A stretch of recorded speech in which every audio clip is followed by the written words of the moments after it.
네, 안녕하세요. 먼저 기도드리겠습니다. 언제나 우리를 사랑하시는 아버지 하나님 감사합니다. 주님의 그 큰 사랑으로 저희들 구원해 주시고 천국에 소망을 주신 거 참으로 감사합니다. 죄악 가운데 살았던 저희들, 하나님을 등지고 살았던 저희들 주님의 말씀으로 불러주시고 예수 그리스도 안에서 구원해 주셔서 영원한 천국에 산 소망을 주신 것을 감사합니다. 우리 죄로 인하여 예수님께서 십자가에 피 흘리시고 돌아가셨고 또 우리를 구원하기 위해서 그 큰 고난을 당하셨습니다. 주님, 우리에게 베풀어 주신 그 큰 은혜 참으로 감사드립니다. 또한 저희들 주님이 역사하시고 거하시는 교회 가운데 불러주셔서 주님의 선하신 뜻을 이루게 해주시며 복음을 전하게 해주심을 참으로 감사합니다.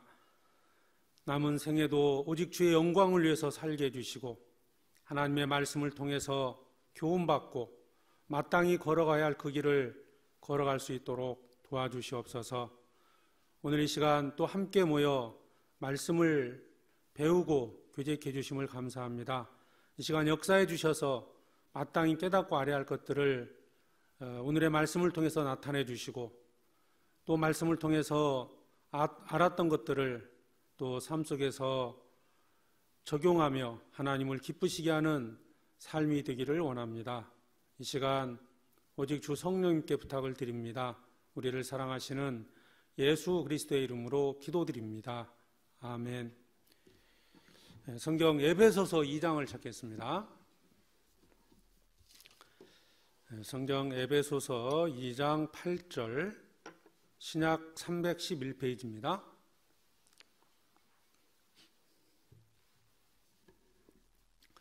에베소서 2장 8절 한 절만 우리 같이 읽겠습니다. 너희가 그 은혜를 인하여 믿음으로 말미암아 구원을 얻었나니 이것이 너희에게서 난 것이 아니요 하나님의 선물이라. 오늘 청년들에게 말씀드리고자 하는 말씀의 주제는 구원의 확신입니다. 이 구원의 문제는 우리 청년들뿐만 아니고 모든 사람에게 가장 중요한 문제가 될 겁니다.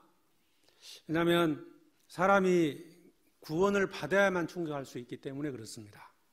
구원받지 않고는 어떤 사람도 천국에 갈 수 없고 또 구원받지 않고는 진정한 의미에서 신앙생활은 어려운 겁니다. 종교 생활을 할 수가 있겠죠. 정말 기쁨으로 주님을 섬기는 그런 것은 구원받지 않고는 할 수 없는 생활이라고 볼 수 있는데요. 우리가 이제 구원받지 못하고 신앙생활 할 수 없고 또 이 구원을 받았다고 하는데 자꾸 이제 자기 어떤 믿음에 대해서 이제 의심이 들어도 어떤 문제가 생길 거예요. 아마 이런 이제 주제가 정해진 것도 구원받고 신앙생활 하면서 정말 내가 구원을 받았을까?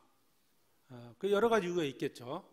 정말 구원을 받지 못해서 그런 분도 있을 수 있고 이제 구원을 받았지만 어떤 생활의 변화가 나타나지 않는다든지 뭐 여러 가지 이유 때문에 자기 구원의 문제에 대해서 이제 의심을 하기 시작하면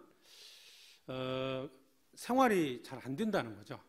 교제 생활도 어렵고 전도하기 어려워집니다. 자, 그래서 이 문제를 좀 정확히 하고 살해야 되는데요. 또 한 가지는 구원받지 않은 상태인데도 불구하고 또 구원받았다고 생각하고 사는 경우도 있거든요. 이건 더 큰 문제겠죠. 아까의 경우는 이제 구원을 받았기 때문에 어쨌든 이제 천국에 갈 수는 있지만 구원받지 못한 상태에서 자기가 이제 구원받은 것으로 착각을 하고 살다면 결국 이제 결과는 지옥이잖아요. 이 문제는 더 큰 문제가 될 겁니다. 그래서 이 구원의 문제만큼은 정확하게 살해야 돼요. 그래서 오늘 이 구원의 확신이라는 주제로 이 성경에서 말씀하시는 구원이 어떤 것이고 그리고 이 구원에 대해서 이제 의심하는 어떤 경우가 어떤 경우가 이제 그런 것이고 또 구원이 아닌 것이 어떤 것인지 어떻게 하면 정말 확신을 갖고 살아갈 수 있는지 이 성경을 중심으로 해서 좀 말씀을 드리겠습니다. 여기 이제 먼저 이 구원에 대해서 먼저 말씀을 드리겠습니다. 먼저 2장 8절에 잘 아시는 말씀이죠. 너희가 그 은혜를 인하여 믿음으로 말미암아 구원을 얻었나니 이것이 너희에게 산한 것이 아니요 하나님의 선물이라. 구원의 본질에 대한 가장 핵심적인 말씀이에요. 어떻게 구원을 얻느냐? 이걸 아주 짧은 말씀인데 여기에 정확하게 표현을 해주신 말씀인데요. 여기 보면 구원을 얻었나니, 이 말씀 속에서 누구든지 구원을 받게 되면 구원을 확신할 수 있다는 뜻이에요. 구원을 얻을 것이다가 아니죠. 얻었나니, 확신할 수 있는데요. 자, 구원받은 것을 어떻게 아느냐? 뭐 죽어봐야 알지. 심판대 앞에 서야 한다. 이렇게 말하는 사람은 아마 구원의 의미가 무엇인지도 모르고 구원의 확신이 없는 사람일 겁니다. 성경적인 구원이 어떤 것인지를 모르면 그런 얘기를 해요. 자, 구원을 얻었다. 구원을 얻었나니 라는 이 말씀에는 분명히 구원에 대한 확신을 가질 수 있는 말씀이죠. 자, 그런데 이 내용에는, 이 말씀에는 구원을 얻는 방법이 나타나 있어요. 이 세 가지 단어를 한번 생각해 보겠습니다. 인하여, 말미암아, 얻었나니. 자, 인하여. 어떤 구원의 원인이 된다는 거죠. 말미암아, 구원의 방법입니다. 그리고 도구라는 거죠. 구원의 도구라고 볼 수 있고, 얻었나니, 결과를 말하는 겁니다. 자, 은혜를 인하여, 하나님의 은혜를 인하여, 그게 이제 구원의 근원이 된다는 거죠. 하나님의 은혜는 구원의 근원이기도 하고 원인이 된다는 거예요. 그러면 하나님이 주시는 이 구원의 선물을 얻을 수 있는 방법이 뭐냐? 도구가 뭐냐? 말미암아. 자, 믿음으로 말미암아. 믿음은 구원을 얻는 도구가 되는 거죠. 그러니까 하나님의 은혜가 원인이 되는 것이고, 믿음은 그것을 구원을 얻는 도구가 되는 것이고, 그리고 결과적으로 구원을 얻게 됩니다. 그러니까 어떤 사람이든 이 원칙에서 벗어날 수 있는 게 아니에요. 구원은 하나님의 은혜로 우리가 그것을 믿음으로써 얻는 거예요. 자, 이 말씀에서 여러 가지를 우리 확증해 볼 수 있어요. 구원의 근원은 하나님이시라는 겁니다. 사람은 행위로서 구원받을 수 있는 게 아니고 오직 믿음으로서만 구원을 받을 수 있다는 것이고, 그리고 구원받은 자는, 하나님이 주신 선물을 받은 자는 자기 확신할 수 있다는 거죠. 그러니까 내가 스스로 확신하는 그 확신의 문제가 아니고 하나님이 주셨기 때문에 하나님의 말씀을 근거로 해서 확신할 수 있다는 뜻입니다. 그래서 믿음은 구원을 얻게 하는 도구이기 때문에 이제 우리가 무엇을 알아야 되겠습니까? 그러면 믿음이라는 하나의 도구라고 그랬죠. 그 도구에 담겨지는 그 내용물, 믿음의 내용, 그리고 하나님이 우리에게 주신 은혜가 무엇인지를 구체적으로 알아야 한다는 거예요. 어떤 분은 이런 얘기도 해요. 나는 믿으니까 구원받았다는 걸 믿으니까 구원받았대요. 그게 맞는 말일까요? 구원받은 것을 믿으니까 구원받은 게 아니죠. 자칫 이걸 가지고 확신하면 안 됩니다. 구원에는 내용이 있죠. 믿음에는 내용이 있습니다. 하나님 주신 은혜는 그 은혜의 내용이 있다는 거죠. 그러면 우리가 무엇을 믿어야 되느냐? 하나님 주신 은혜는 뭐냐 도대체? 자, 구원 얻는 길에 대해서 다른 또 성경 말씀으로 찾아보죠. 로마서 1장입니다. 로마서 1장 16절에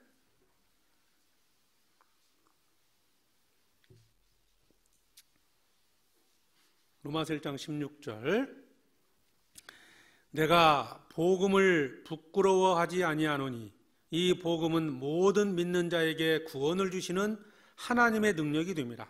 첫째는 유대인에게요, 또한 헬라인에게로다. 복음을 부끄러워하지 않으니 복음은 모든 믿는 자에게 구원을 주신 하나님의 능력이다. 아까 에베소서 2장 8절 말씀 같죠. 복음은 믿는 자에게 구원을 주신다. 그러니까 구원 얻는 길이 뭐예요? 믿음이라는 도구가 필요하다는 거죠. 하나님 주시는 구원을 얻기 위해서는 믿음이 필요하다. 근데 여기서는 이제 하나님의 은혜를 구체적으로 설명했죠. 그걸 복음이라고 말씀하고 있습니다. 복음은 모든 믿는 자에게, 그러니까 복음을 믿을 때 우리가 구원을 얻을 수 있다는 겁니다. 그래서 사도 바울은 사람들을 구원하기 위해서 이 복음의 일꾼으로 부르심을 받은 거예요. 그 1장 15절도 보시죠. 그러므로 나는 할 수 있는 대로 로마에 있는 너희에게도 복음 전하기를 원하노라. 한 영혼을 구원하는 것, 사람을 구원하는 유일한 길은 복음을 전하는 것이고, 사람이 구원을 받는 유일한 길은 복음을 듣고 믿는 거예요. 자, 그러면 구원의 확신을 얻기 위해서는 이 복음이 무엇인지를 아는 게 필요하죠. 복음의 내용을 정확히 아는 게 필요한 겁니다. 복음이 뭘까요? 자, 1장 2절을 보겠습니다. 1장 2절에 로마서 1장 2절입니다. 이 복음은 하나님이 선지자로 말미암아 그의 아들에 관하여 성경에 미리 약속하신 것이라. 이 아들로 말하면 육신으로는 다윗의 혈통에서 나셨고 성결의 영으로는 죽은 자 가운데서 부활하여 능력으로 하나님 아들로 인정되셨으니 곧 우리 주 예수 그리스도시니라. 자, 복음의 내용이 뭡니까? 바로 예수 그리스도의 죽으심과 부활하심이에요. 왜 예수님이 죽으시고 부활하셔야 되느냐? 우리 죄 때문이죠. 사람이 지옥 가는 이유는 죄 때문입니다. 죄를 용서받는 것이 구원이라고 그랬죠? 죄의 사함으로 말미암는 구원. 그런데 그 죄를 없이 하기 위해서, 죄를 사하기 위해서 주님이 땅에 오셨고, 예수님이 우리 죄를 내어 죽으시고 우리를 의롭다 하시기 위해서 살아나신 겁니다. 이게 복음의 가장 핵심적인 내용이 되는 거죠. 사람은 복음을 믿을 때 구원을 받는 거예요. 우리가 그렇게 구원을 받았잖아요. 로마서 고린도전서 15장도 보겠습니다. 자, 고린도전서 15장 1절에 고린도전서 15장 1절 형제들아 내가 너희에게 전한 복음을 너희로 알게 하노니 이는 너희가 받은 것이요 또 그 가운데 선 것이라. 너희가 만일 나의 전한 그 말을 굳게 지키고 헛되이 믿지 아니하였으면 이로 말미암아 구원을 얻으리라.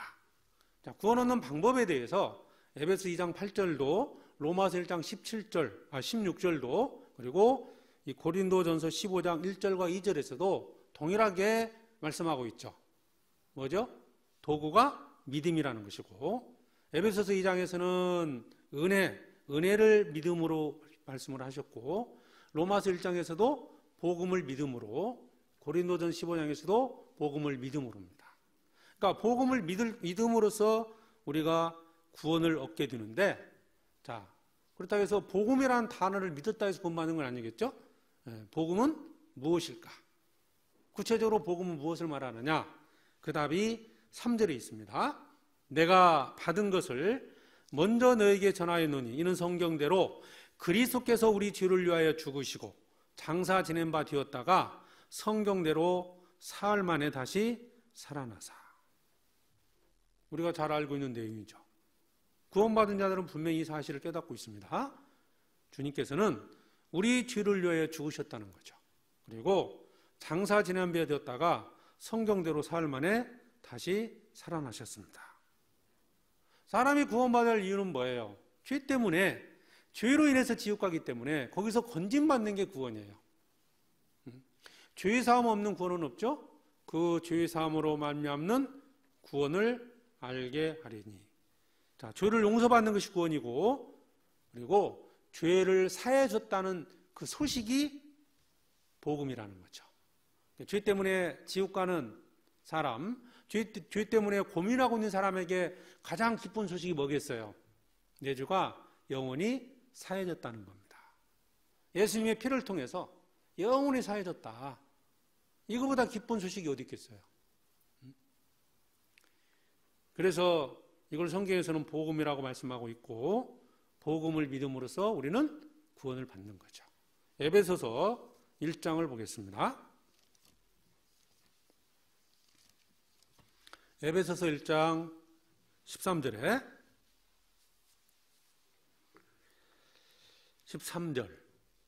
그 안에서 너희도 진리의 말씀 곧 너희의 구원의 복음을 듣고 그 안에서 또한 믿어 약속의 성령으로 인치심을 받았으니. 자, 듣고 믿어라는 단어가 있습니다. 듣고 믿어. 자, 무엇을 들어야 되죠? 복음을 듣고 그 안에서 또한 믿어. 그래서 구원을 받게 됩니다. 그러니까 사람이 구원받는 유일한 길, 한 가지를 분명히 아셔야 됩니다. 하나밖에 없는 거예요. 어떤 방법으로도 구원받을 수 길은 없다는 겁니다. 복음을 듣고 믿음으로 성령 역사에 따라서 사람은 구원을 받게 됩니다. 예수께서 가라사대 내가 곧 길이요 진리요 생명이니 나로 말미암지 않고는 아버지께로 올 자가 없느니라. 천국 가는 길은 유일하게 예수님을 통해서만 가는 거죠. 그리고 예수님께서도 구원받는 것에 대해 다른 말씀도 하셨죠. 거듭나야 된다. 사람이 거듭나지 아니하면 하나님 나라에 갈 수 없다, 볼 수 없다고 말씀을 하셨죠. 거듭나는 것이 뭘까?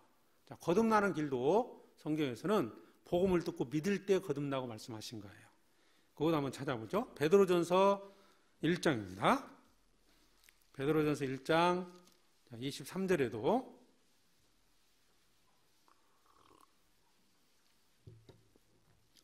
베드로전서 1장 23절 너희가 거듭난 것이 썩어질 씨로 된 것이 아니요 썩지 아니할 씨로 된 것이니 하나님의 살아있고 항상 있는 말씀으로 되었느니라. 자, 예수님께서 요한복음 3장 3절에서 사람이 거듭나지 아니하면 하나님 나라를 볼 수 없다라고 말씀하셨는데 거듭나는 길이 뭐냐? 말씀으로 됐다고 그랬죠. 말씀. 자, 그럼 이 많은 말씀 중에서 어떤 말씀일까? 자, 25절에 그 말씀이 무엇인지를 설명하고 있습니다. 25절, 1장 25절입니다. 오직 주의 말씀은 세세토록 있도다 하였으니 너희에게 전한 복음이 곧 이 말씀이니라. 너희에게 전한 복음이 곧 이 말씀이니라. 그러니까 사람이 거듭나는 것도 복음을 듣고 믿을 때 거듭나는 것이고 구원받는 것도 복음을 듣고 믿을 때입니다. 그래서 구원받았다, 거듭났다 동일하게 복음을 믿음으로써 얻어지는 겁니다. 그럼 구원의 유일한 길은 뭐예요? 그 은혜를 인하여 믿음으로 말미암아. 자, 인하여는 원인이라고 그랬죠? 말미암아는 도구입니다. 그래서 은혜를 믿음으로 말미암아 구원을 얻게 됩니다. 그래서 우리는 구원을 받은 거예요. 자, 이 구원의 내용을 우리가 이제 알고 생활을 하고 있어요. 이걸 믿고 있어요. 그죠? 근데, 사람이 구원받지 못하도록 이제 방해하는 자가 있죠? 사탄입니다. 사탄은 이 복음을 사람이 믿지 못하도록 방해하든지 아니면 다른 복음을 통해 사람들을 미혹한다는 겁니다. 다른 복음은 없다. 왜 성경에서 그렇게 말씀하셨을까요? 사탄이 그렇게 다른 복음을 가지고 사람들을 미혹하기 때문에 그래요. 갈라디아서 1장을 찾겠습니다. 갈라디아서 1장 6절입니다.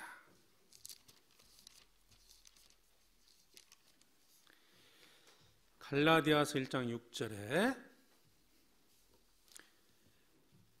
그리스도의 은혜로 너희를 부르신 이를 이같이 속히 떠나 다른 복음 좇는 것을 내가 이상히 여기노라. 갈라디아 교회에 복음이 전해졌습니다.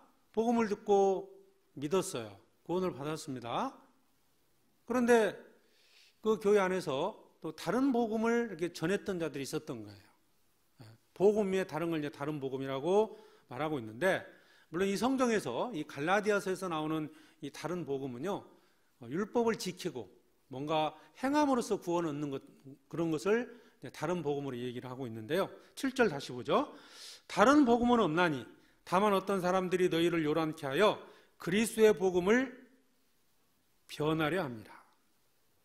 자, 그리스도의 복음이란 말이 있고 다른 복음이라는 게 있어요. 그러나 8절 그러나 우리나 혹 하늘로부터 온 천사라도 우리가 너에게 전한 복음 외에 다른 복음을 전하면 저주를 받을지어다. 이게 중요한 말씀이죠. 지금 하늘에서 천사가 나타나서요, 다른 구원받는 다른 길을 전해도 그것을 믿지 말라는 거예요. 그만큼 우리가 구원받은 그 복음, 그 복음은 사람을 구원받게 하고요. 그 복음 외에는 없다는 거예요. 다른 복음은 없다. 지금 하늘에 천사가 나타난다면 뭐 대단한 거 아니겠어요? 구약시대 선지자들에게 이 말씀을 또 전해줬던 그런 하나님의 사자가 나타나서 예수 믿고 그 복음의 내용을 믿고 구원받는 그 다른 것을 만약 여러분에 얘기한다 하더라도 그것을 믿어서는 안 된다는 거예요. 그만큼 구원받는 유일한 길은 복음을 믿는 거라는 거예요. 그런데 역사 속에서 이 복음 위에 다른 복음을 전하고자 하는 시도가 끊임없이 있었던 거예요. 다른 복음. 많은 것들이 있어요. 근데 정리하면 간단해요. 단 한 가지로 정리해 볼 수 있습니다.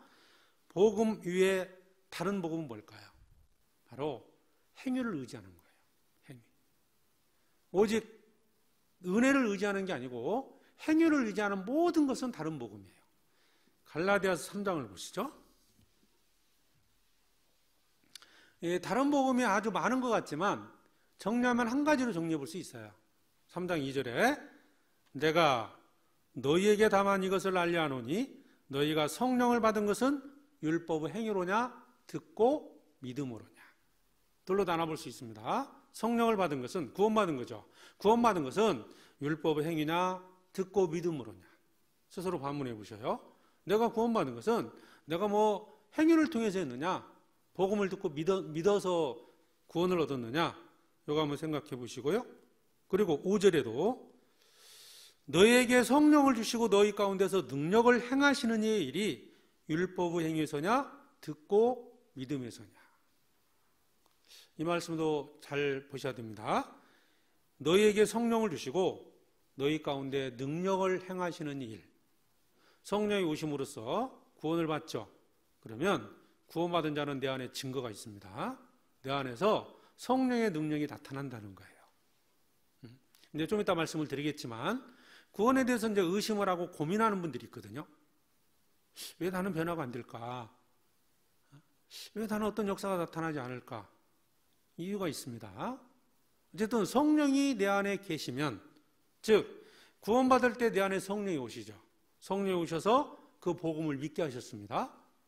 그러면 그 복음을 깨닫게 되면 내 안에 그 성령께서 역사하셔서 나를 변화시켜 간다는 거예요. 그런데 그 일이 율법의 행위에서냐 듣고 믿음에서냐. 뭐죠? 듣고 믿음이라는 거예요. 그러면 반대로 다른 복음 뭡니까? 행위를 의지하는 거죠. 그러니까 갈라디아 지역의 성도들을 미혹한 다른 복음이 뭐예요? 행위를 의지한 겁니다. 율법을 뭐 지켜야 한다거니 뭐 열심히 뭔가를 행해야 한다거니 이러므로 천국 간다고 가르치는 것. 이게 다른 복음이죠. 구원받는 것은 오직 믿음이라는 거예요. 우리가 그것을 분명히 붙잡아야 됩니다. 복음을 믿음으로 구원을 받는 거다. 만약 구원받는 것이 행위를 의지하는 거라면 문제가 하나가 있죠. 예수님은 왜 죽으셨냐? 이에 대한 답변이 돼야 돼요. 천국 가는 것이 내 행위를 의지하는 거라면, 믿음이 아니고 행위라면 예수님은 왜 죽으셨냐 이거예요. 지금도 보셔요. 뭐 안식일을 지켜야 된다. 유월절을 지켜야 된다. 뭔가를 행해야 된다. 열심히 살아야 한다. 헌금해야 한다. 주일 지켜야 된다. 기도해야 된다. 이 모든 것들이 뭐죠? 행위를 의지하는 거잖아요. 만약 그런 주장을 한다면 반문해야 할 게 있다고 그랬죠? 예수님은 왜 죽으셨느냐? 만약 우리가 행위를 통해서 천국 가는 거라면 예수님은 헛되이 죽으신 겁니다. 갈라디아서 2장 21절입니다. 그래서 여기에 대한 답변을 하고 있죠. 21절에 내가 하나님의 은혜를 패하지 아니하노니 만일 어렵게 되는 것이 율법으로 말미암으면 그리스도께서 헛되이 죽으셨느니라. 성경의 주제가 예수 그리스도고 예수님이 오셔서 십자가에 죽으시고 부활하신 것을 기록한 말씀이 성경입니다. 구약은 오실 그리스도를 기록한 말씀이고 신약은 오신 그리스도를 말씀하신 거예요. 성경의 주제가 그리스도인데 그러면 그리스도를 왜 죽으셨냐? 만약 어렵게 되는 것이, 구원받는 것이 율법으로 말미암으면 그리스도께서는 헛되이 죽으셨다. 자, 이렇게 반문하는 이유가 뭐죠? 구원받는 유일한 길은 그리스도를 믿음으로써, 복음을 믿음으로써 구원을 받는다는 겁니다. 그러니까 이 구원의 문제를 정확히 정리를 하시는 게 필요합니다. 에베소서 2장 8절 다시 보겠습니다. 2장 8절, 너희가 그 은혜를 인하여 믿음으로 말미암아 구원을 얻었나니 이것이 너희에게 선한 것이 아니요 하나님의 선물이라. 하나님의 선물인 우리는 구원을 받았습니다. 자, 구원의 문제를 이제 간략하게 정리를 했어요. 구원받는 유일한 길은 복음을 믿는 것이다. 그 위에는 어떤 것도 없다. 이걸 분명히 붙잡아야 돼요. 그래서 우리는 이제 구원을 받았어요. 복음을 믿고 있습니다. 자, 그런데 이제 신앙생활 중에 이제 의문이 드는 거예요. 내가 정말 구원 받았을까? 구원에 대해서 이렇게 의심을 하게 되면 정상적인 신앙생활을 할 수가 없습니다. 어느 순간 갑자기 그런 생각이 드는 거예요. 정말 나는 천국 갈 수 있을까? 정말 나는 구원받으신 맞을까? 이런 생각을 해요. 근데 이건 이제 두 가지 경우가 있어요. 두 가지. 하나님 보시기에 정말 구원을 받았는데 그렇게 의심을 하는 경우가 있고요. 또 한 가지는 하나님 보실 때 구원을 못 받았어요. 그런데 이게 이제 알쏭달쏭 하는 거예요. 그러니까 이렇게 볼 수 있죠. 구원을 받았는데 의심하는 경우가 있고, 구원을 받지 못해서 확신하지 못하는 경우가 있다는 거죠. 이렇게 나눠볼 수 있어요. 아시겠죠? 무슨 의미인지? 오늘 이 말씀을 들으면서 혹시라도 구원받지 못했는데 막 또 자기 확신을 해가지고 나 구원받았다 이렇게 생각하면 안 됩니다. 내가 정말 구원을 받았음에도 의심하는 경우가 한 가지가 있고, 또 한 가지 경우는 구원을 받지 못해서 확신을 갖지 못하는 경우가 있다는 거예요. 두 가지를 좀 나눠서 말씀을 드리겠습니다. 첫째는 구원을 받았는데 의심이 드는 경우. 어떤 경우일까? 말씀드린 것처럼 그렇게 되면 신앙생활이 잘 안 돼요. 그래서 자꾸 이제 자기 어떤 그 연민에 빠지다 보면, 의심하다 보면 자꾸 이제 어떤 주님을 섬기는 봉사하는 어떤 생활보다는 다른 쪽에 이제 치중을 하게 되는데, 이제 구원을 받은 사람이 또 의심하는 경우도 두 가지로 나눠보면은 갑자기 그런 생각이 들 때가 있고요. 한 가지 경우는 생활의 변화가 안 돼서 그런 의심을 갖는 경우가 있어요. 갑자기 의심이 든다. 내 생활하다가 갑자기 이제 그런 그 마음이 드는 거예요.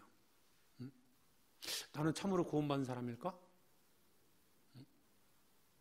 우리 뭐 청년들 그런 생각 해보셨어요? 갑자기? 나는 이 집 아들, 딸 봤나? 갑자기 살다가 이제 그런 생각하면 불현듯 들 때가 있죠. 안 해보셨어요? 진짜 맞나? 이런 생각이 드는 거예요. 갑자기.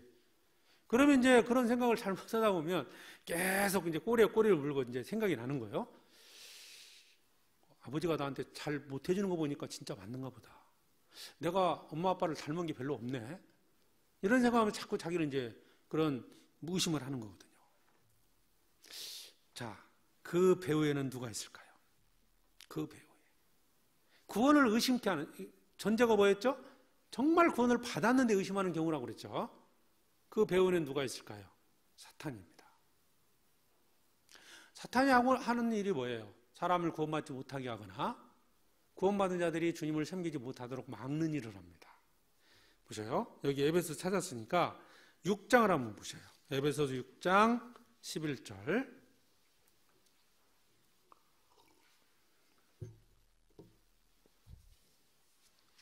에베소서 6장 11절. 마귀의 괴계를 능히 대적하기 위하여 하나님의 전신갑주를 입으라. 마귀의 괴계란 말이 나옵니다. 마귀는 지금까지, 창세 이후로 지금까지 사람을 넘어지게 합니다. 에덴 동산에서는 아담 하와를 넘어지게 만들었고, 예수님마저도 넘어지게 하기 위해서 예수님을 미혹했습니다. 지금도 많은 사람들을 구원받지 못하도록 막는 일을 하고 있고, 구원받은 자들 중에서 정상적인 신앙생활을 하지 못하도록 막는 자가 있다는 겁니다. 진짜 구원받았나?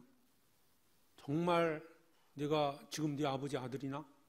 이런 질문이 참여로란 말, 진짜라는 말이 상당히 이제 부정적인 의미를 줄 수도 있거든요. 마귀가 에덴 동산에서 하와를 유혹했던 말이 그거 있잖아요. 뭐라고 했죠? 참으로란 말입니다. 참으로. 창세기 3장을 보시죠. 창세기 3장입니다. 1절에 창세기 3장 1절 여호와 하나님의 지으신 들짐승 중에 뱀이 가장 간교하더라. 뱀이 여자에게 물어 가로되 하나님이 참으로 너희더러 동산 모든 나무의 실과를 먹지 말라 하시더냐? 물론 막 여기서 첨가한 여러 가지 말이 있지만 근데 핵심적인 단어가 뭐예요? 바로 참으로란 말이에요. 참으로. 갑자기 그런 생각이 들죠? 너 진짜 구원받았어? 정말 구원받은 거 맞아? 참이야? 진짜야? 자꾸 이제 그렇게 질문이 들어오면요, 당황스러울 수 있죠.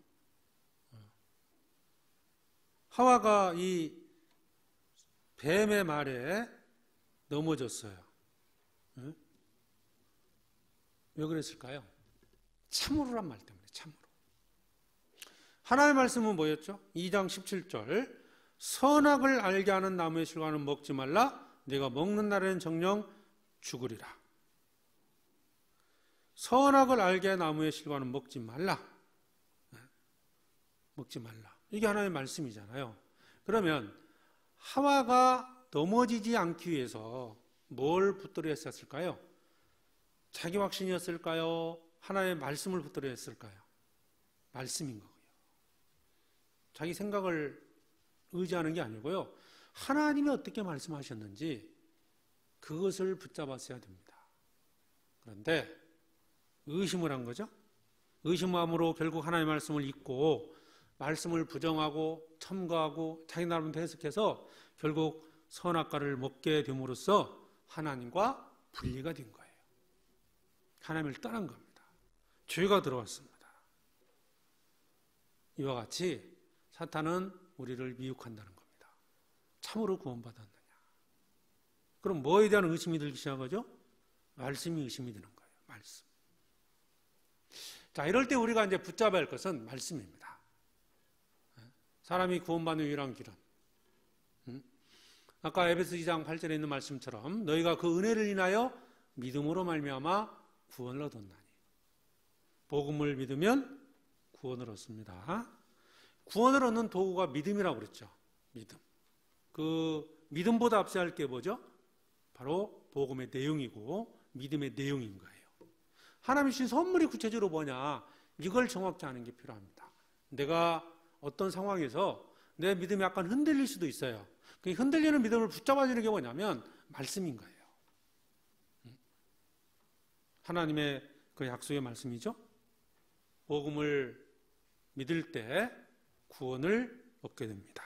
내가 복음을 부끄러워하지 아니하노니 이 복음은 모든 믿는 자에게 구원을 주시는 하나님의 능력이 됩니다. 믿는 자에게 구원을 주신다. 뭐가? 복음이. 그래서 이 구원의 말씀을 정확히 정리하는 것이 먼저고요. 두 번째가 하나님의 말씀에 대한 신뢰입니다. 그러니까 사탄은, 이 뱀은 하와에게 말씀을 불신하게 만들었잖아요. 내용보다는 하나님 자체를 불신하게 만든 거예요. 그런데 우리가 그런 의심이 들 때 우리가 또 붙잡아야 할 것이 하나가 있죠. 하나님에 대한 믿음입니다. 첫째는 말씀에 대한 믿음도 있지만 두 번째는 하나님에 대한 믿음이죠. 약속이라는 게 있고 약속을 하신 분에 대한 신뢰라는 게 있어요. 그 복음의 내용은 그 약속의 말씀인 것이고 그 약속을 주신 하나님에 대한 신뢰가 흔들려 버리면 그 믿음이 흔들리는 거죠. 그런데 우리가 믿는 하나님은 어떤 분입니까? 구원은 하나님의 선물이잖아요. 약속이지 않습니까? 그러니까 하나님의 말씀은 결코 취소되지 않는다. 성경 마태복음에 있는 것처럼 천지는 없어지겠으나 내 말은 없어지지 아니하리라. 하나님은 우리 죄를 없이 하기 위해서, 우리를 구원하기 위해서 이 땅에 예수 그리스도를 보내주셨습니다. 그리고 우리의 모든 죄를 예수님에게 담당시키시고 죄를 다 없애주셨어요. 그리고 우리에게 새로운 약속을 하셨습니다. 히브리서 10장입니다.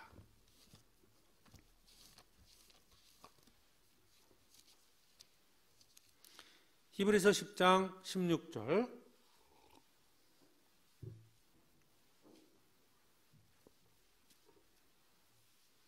히브리서 10장 16절에 주께서 가라사대 그날 후로는 저희와 세울 언약이 이것이라 하시고 내 법을 저희 마음에 두고 저희 생각에 기록하리라 하신 후에, 그날 후로는 이 땅에 예수님을 보내주시고 예수님이 한 제물로서 세상 사람의 모든 죄를 담당하시고 죽으심으로 죄를 다 처리하셨습니다. 그리고 우리에게 언약을 세우셨어요. 그 언약이 뭡니까? 17절 18절. 또 저희 죄와 저희 불법을 내가 다시 기억지 아니하리라 하셨으니 이것을 사하셨은즉 다시 죄를 위하여 제사 드릴 것이 없느니라. 죄가 영원히 사해졌기 때문에 다시는 그런 제사 드릴 것이 없다. 죄를 기억지 않겠다. 죄 때문에 걱정할 필요가 없다고 언약을 하신 거예요.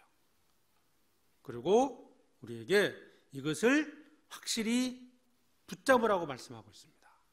왜? 이유를 23절에 말씀하고 있습니다. 또 약속하시는 이는 미쁘시니 우리가 믿는 도리의 소망을 움직이지 말고 굳게 잡아. 자, 하나님은 미쁘시다. 하나님은 신실하다는 거죠. 하나님 하신 모든 말씀은 취소되지 않는다는 거죠. 하나님의 언약은 취소되지 않는다. 하나님은 거짓말하는 분이 아니다. 알고 있죠? 그래서 하나님은 미쁘시기 때문에 우리가 믿는 도리의 소망을 움직이지 말고 굳게 잡으라. 하나님 약속하신 그 약속을 굳게 붙들라는 거죠. 이게 이제 구원의 확신을 갖는 겁니다. 이게. 그러니까 복음의 내용을 알고, 두 번째가 하나님은 신실하시다. 하나님 약속은 번복되지 않는다는 것을 통해서 내가 구원받는 것을 확신할 수 있는 겁니다. 그러니까 내 스스로 자기 확신의 문제가 아니고 결국 하나님에 대한 믿음과 복음의 내용을 중심으로 해서 확신할 수 있는 겁니다. 그 자칫 잘못하면 우리 이제 수양회자 가면 이제 어르신들 중에 그런 분들이 있거든요. 나 구원받다는 거 믿어요, 막 그러시더라고. 어떻게 구원받았어요? 그러면 계속 같은 얘기를 하셔요. 나 구원받다고 믿는데요. 구원의 내용을 모르고는 이 구원받다고 할 수는 없잖아요. 그래서 우리는 분명히 그 복음의 내용과 하나님은 신실하시다, 이 두 가지를 붙들어야 됩니다. 그래서 갑자기 의심이 들 때는 자기 생각, 자기를 바라보지 말고 말씀을 봐야 되고 하나님을 봐야 된다. 자, 두 번째가 정말 구원을 받았는데 생활의 변화가 되지 않아서 의심이 드는 경우가 있어요. 생활의 변화가 안 된다. 영적인 어떤 그 성장이 더디거나 변화가 되지 않을 때 그렇죠. 구원받고 이제 모르겠어요. 이제 청년들 중에서 어려서부터 이제 교회 생활을 하거나 이제 복음을 듣고 쭉 생활을 했는데 다른 형제자매들은 정말 믿음이 잘 성장하는 것 같은데 자기는 이제 성장이 잘 안 돼요. 분명히 나는 복음을 믿어요. 정말 내가 구원을 받았을까? 왜 나는 저렇게 열정적으로 살지 못할까? 이런 것 때문에 이제 의심을 하게 되는 경우인데요. 그렇다고 교회를 떠나는 것도 아니고 교회 함께 봉사도 하고 교제도 하고 전도도 하고 말씀도 교제도 해요. 근데 더디다는 거죠. 성장이 잘 안 돼. 그런 경험들 있을 거라고 보는데, 자, 그런 때는 어떤 생각이 들어요? 물론 자신도 이제 그런 약간 정말 구원받은 사람일까 이런 생각도 하다가도 또 주변에서도 이제 그런 그 어떤 의심의 눈치를 보내죠. 자, 전제가 정말 구원을 받았는데 이제 그런 경우를 지금 말씀을 드리는 겁니다. 구원받지 않은 상태에 그럴 수도 있거든요. 그건 좀 이따 말씀을 드릴 거고, 정말 구원을 받았는데 왜 변화가 더딜까? 왜 성장이 되지 않을까? 결론적으로 말씀을 드리면 하나님의 은혜를 알지 못하기 때문이다. 더 정확히 말하면 은혜를 전혀 모른다는 의미가 아니고요. 하나님의 은혜를 잊고 산다는 거예요. 하나님의 은혜. 자, 그 은혜가 뭘까요? 물론 첫 번째 은혜는 주님이 나를 구원해 주신 은혜입니다. 에베소서 2장입니다.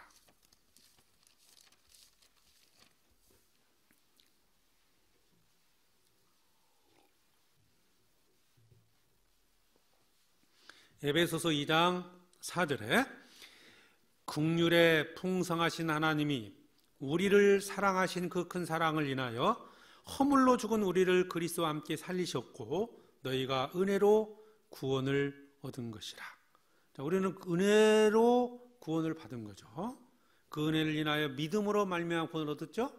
은혜를 받았어요. 그 은혜가 뭡니까? 하나님의 사랑이죠.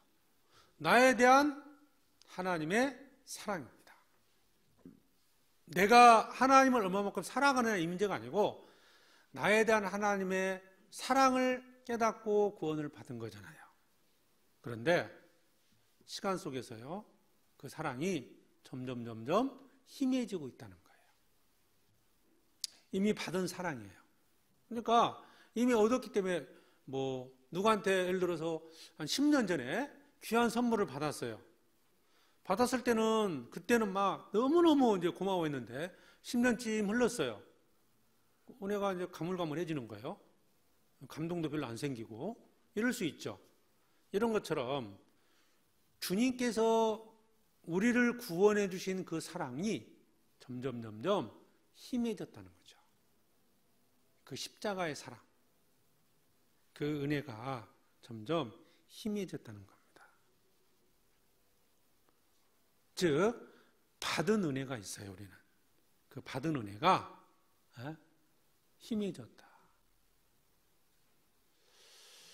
이것을 어떻게 다시 회복할 수 있을까요? 우리가 이제 주님께 받은 은혜를 두 가지로 나눠볼 수 있어요. 받은 은혜가 있고요. 앞으로 받을 은혜가 있습니다. 신앙생활의 동기는 이 두 가지입니다. 받은 은혜와 받은 은혜를 통해서. 자, 받은 은혜는 십자가의 사랑을 통해서 구원받은 은혜뿐만 아니고 성경에 기록되어 있는 하나님의 모든 사랑을 가리키는 거예요. 요한 1서에도 보면은 하나님께서 우리를 사랑하시는 사랑을 우리가 알고 믿었느니 하나님은 사랑이시라. 하나님은 사랑이십니다. 그런데 어느 순간부터 주님이 주시는 그 사랑을 공급받지 못한 상태에서 내가 자꾸 주님을 사랑을 하다 보니까 어려움이 생깁니다. 공급받지 못하는, 하나님께로부터 지속적으로 공급받지 못해서 생기는 문제일 수 있다는 거예요. 주님께서 계속 나한테 공급해 주는 사랑이 있는데 그건 십자가의 사랑만이 아닙니다. 십자가의 사랑은 그 주님에 대한 사랑을 깨닫게 하신 것이고 그 사랑을 깨닫고 나서 주님이 지금도 여전히 나를 얼마나 사랑하시는지를 지속적으로 깨달아 가야 됩니다. 뭘 통해서요? 말씀을 통해서입니다. 로마서 5장을 찾겠습니다.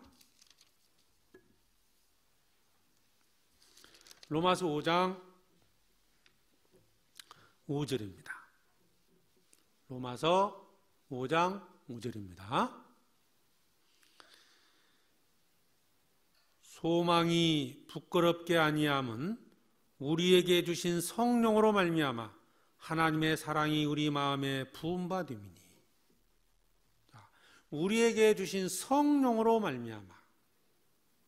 성령이 언제 오십니까? 구원받을 때 오시는 거예요. 언제 성령이 오십니까? 십자가의 사랑을 깨달을 때 오시는 거예요. 그 십자가의 사랑을 깨닫게 해주신 분이 성령이십니다.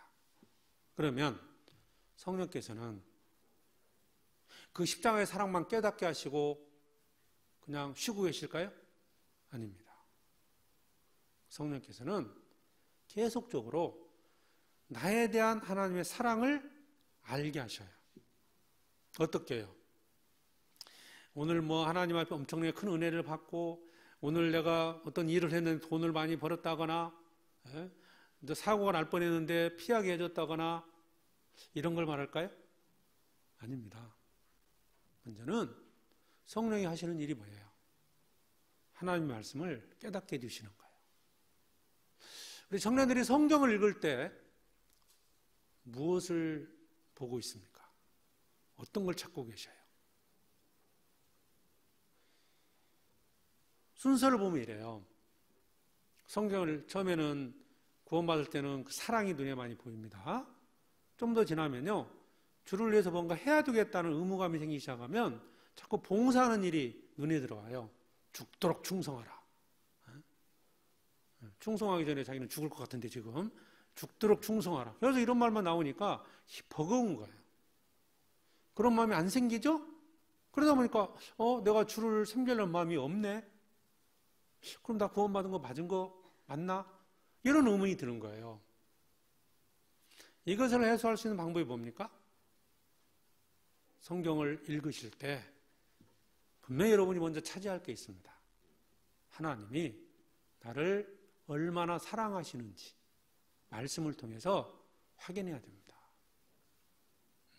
사실 구원받는 것도 똑같잖아요. 구원받지 못한 상태에서 성경을 계속 읽어보십시오. 십자가의 사랑을 깨닫는 게 아니고요, 계속 어떤 의무에 대한 얘기 나오잖아요. 어떤 분은 성경 읽어봤더니 구약성 읽었더니 막 때려 죽여라, 없애라, 무시무시한 말이 나온다고 성경에다 덮은 사람도 있거든요. 구원받지 못한 상태에서 이 성경, 이스라엘 역사를 배우면 하나님 이상한 분인 거예요.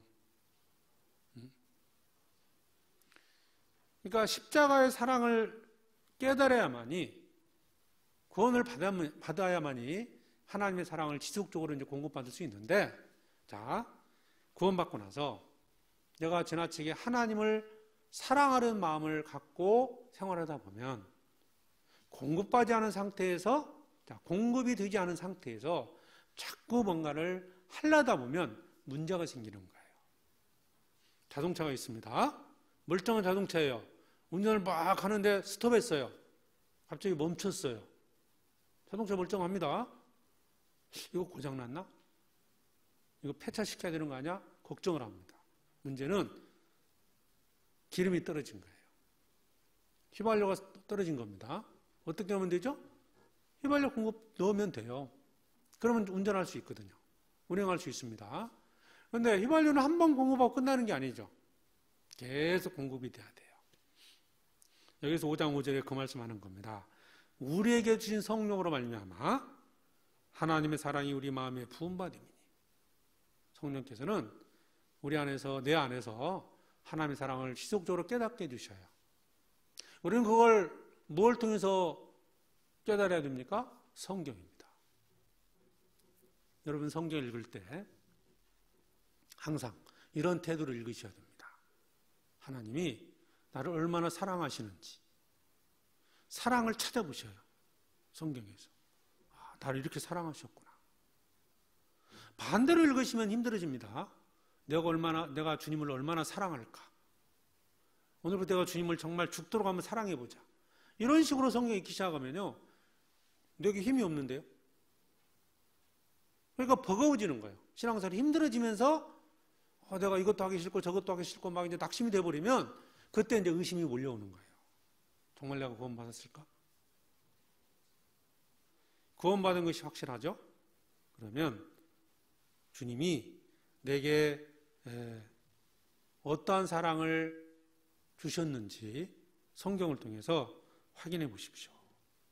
이미 받은 은혜를 말씀을 통해서 지속적으로 알아갈 때 그런 의심이 사라지는 겁니다.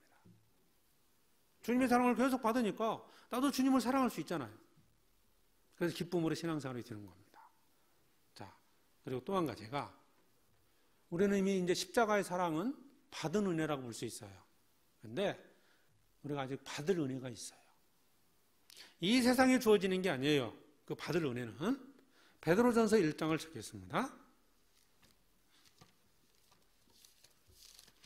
베드로전서 1장 13절에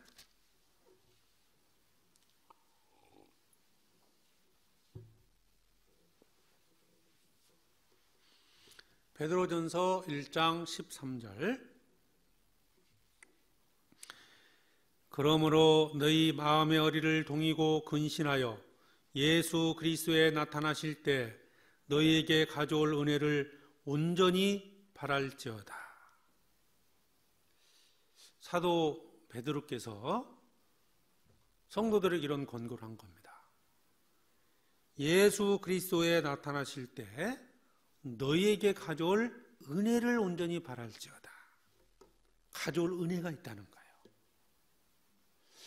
우리 이제 형제자매님들 받은 은혜만 생각하죠. 받은 은혜. 십자가의 사랑만을, 물론 그 십자가의 사랑으로도 충분히 주님을 섬길 수 있어요. 그런데 또 하나님께서 약속하신 은혜가 하나가 있어요. 가져올 은혜가 있다는 겁니다. 주님이 재림하실 그때 내게 가져올 은혜가 있습니다. 그게 뭘까요? 그 은혜를 안다면 그 은혜를 얻기 위해서 열정적으로 살아갈 수 있습니다.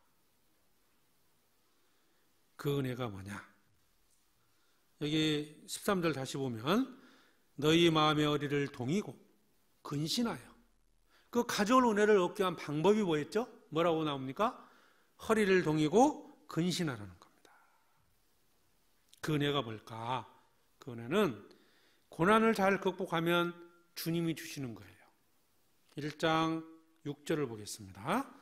그러므로 너희가 이제 여러 가지 시험을 인하여 잠깐 근심하게 되지 않을 수 없었으나 오히려 크게 기뻐하도다.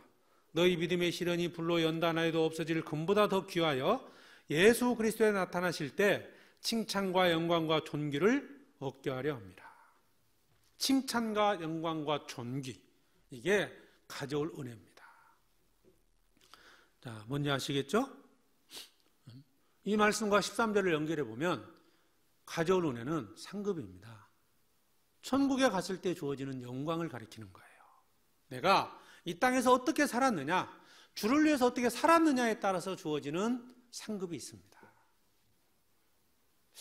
우리 청년들이 그걸 크게 생각하십니까? 그게 커질수록 주님을 섬기는 것은 더 열정적으로 주님을 섬길 수 있다는 겁니다.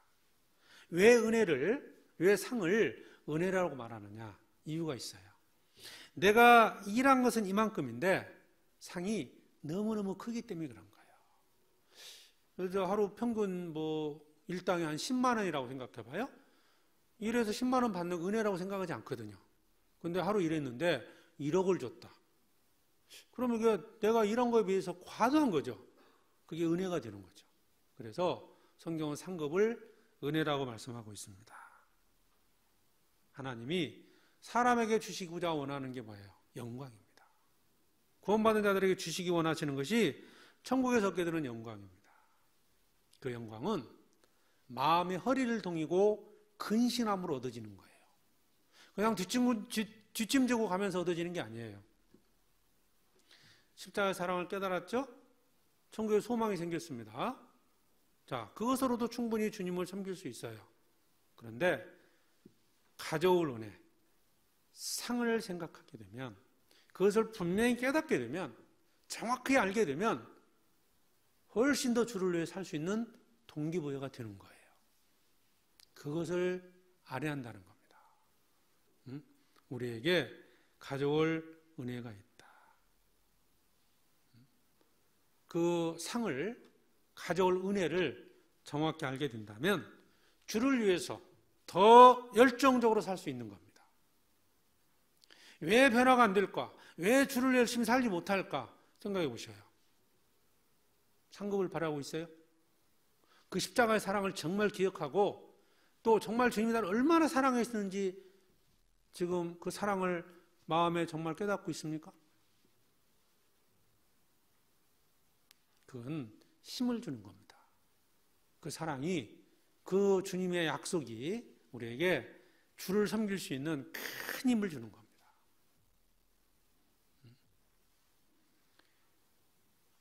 성경에 나오는 대표적인 두 인물이 있습니다. 모세와 사도 바울입니다. 모세가 왜 애굽의 모든 보화를 버리고 이스라엘 백성들과 함께 고난받는 걸 즐겨했을까요? 여러분이 그 입장이라고 한번 생각해 보셔요. 내가 지금 애굽의 바로 왕의 공주의 아들이에요. 근데 그거 다 버리고 이스라엘 백성들과 함께 광야로 나가요. 응? 여러분 같으면 어땠을 것 같아요? 왜 모세가 그런 행동을 했을까? 그냥 그랬다면 이거 이상한 거잖아요. 그냥 이유 없이 그랬다면. 히브리서 11장입니다. 24절. 믿음으로 모세는 장성하여 바로의 공주 아들이라 칭함을 거절하고 도리어 하나님의 백성과 함께 고난받기를 잠시의 죄악의 낙을 누리는 것보다 더 좋아하고 그리스도를 위하여 받는 능욕을 애굽의 모든 보화보다 더 큰 재물로 여겼으니 이는 상주심을 바라봅니다. 명예가 뭡니까? 바로의 공주의 아들입니다. 재물이 뭐예요? 애굽의 모든 보화입니다.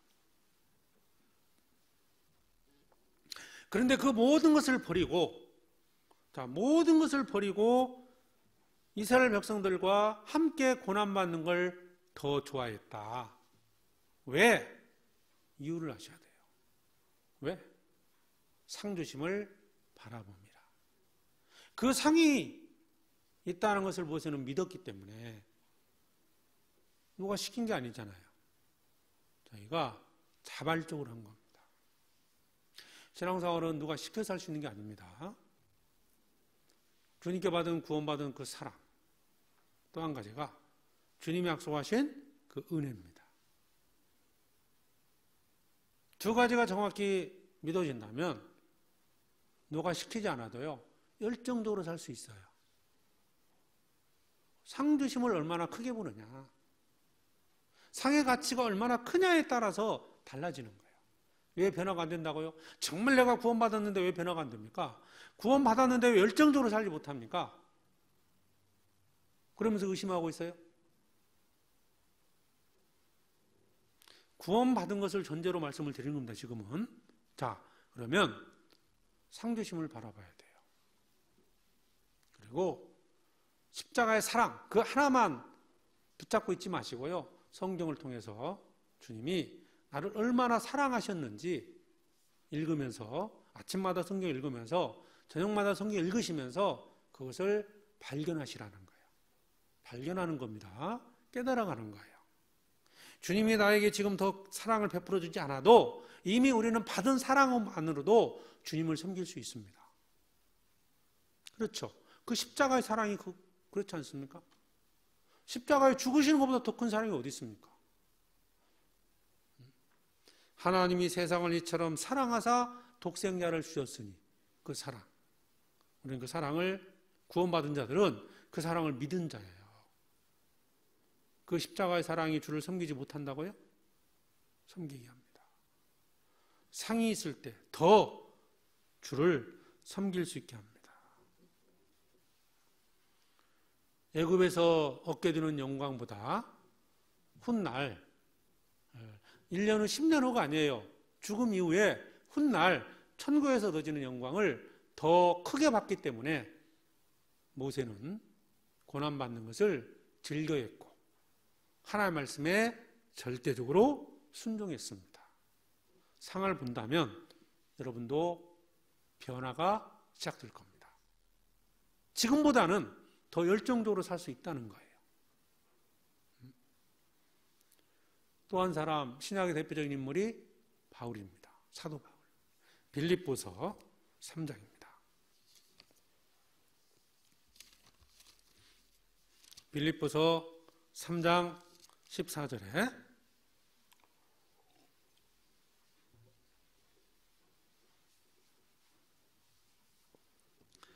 13절부터 보죠.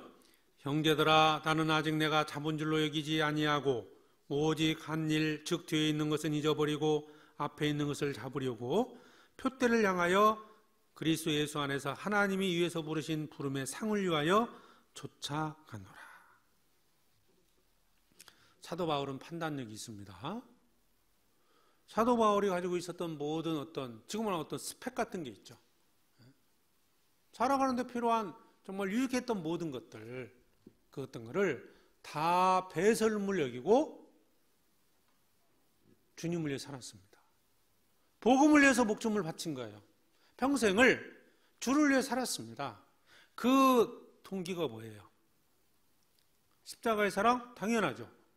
근데 이 빌립보서에서는 사도 바울은 그걸 말씀한 게 아니에요. 상 주심을, 이 부름의 상을 위해서 쫓아갔다.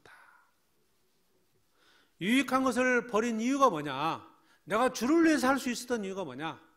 바로 상이 더 컸기 때문입니다.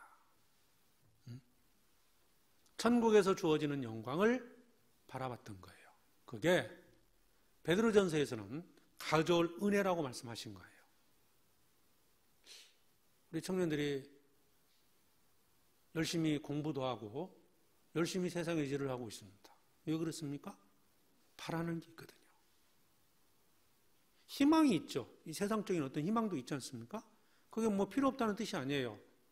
내가 공부하고 밤새도록 공부하는 이유가 뭡니까? 그걸 통해 얻어지는 게 있어요. 힘들게 일하는 이유가 뭡니까? 다른 사람보다 노력하는 이유가 뭡니까? 얻어지는 게 있거든요.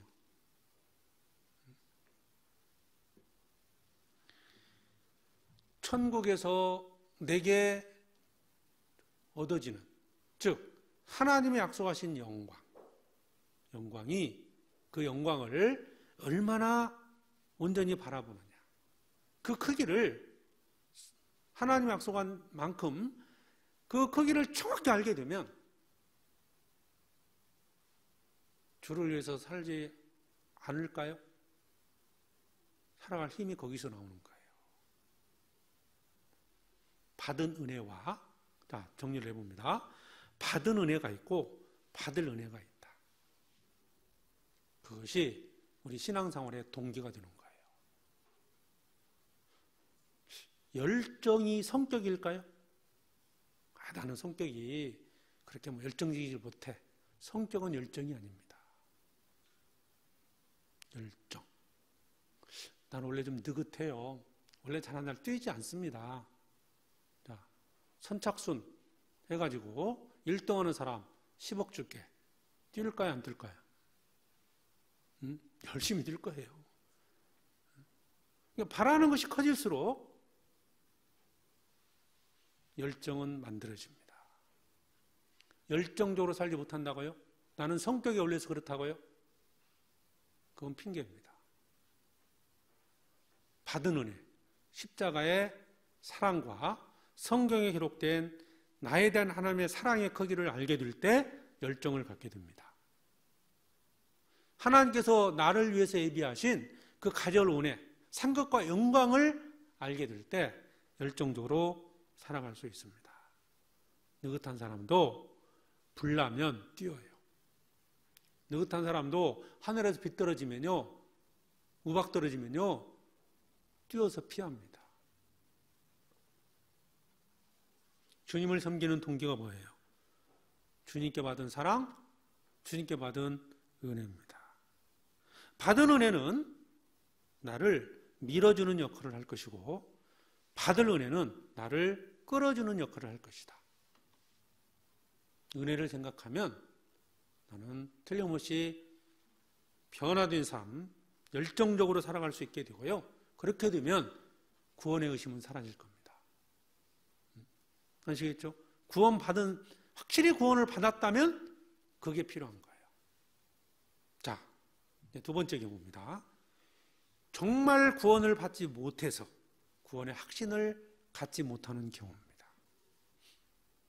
이게 상당히 이제 심각한 문제입니다, 이게. 네. 정말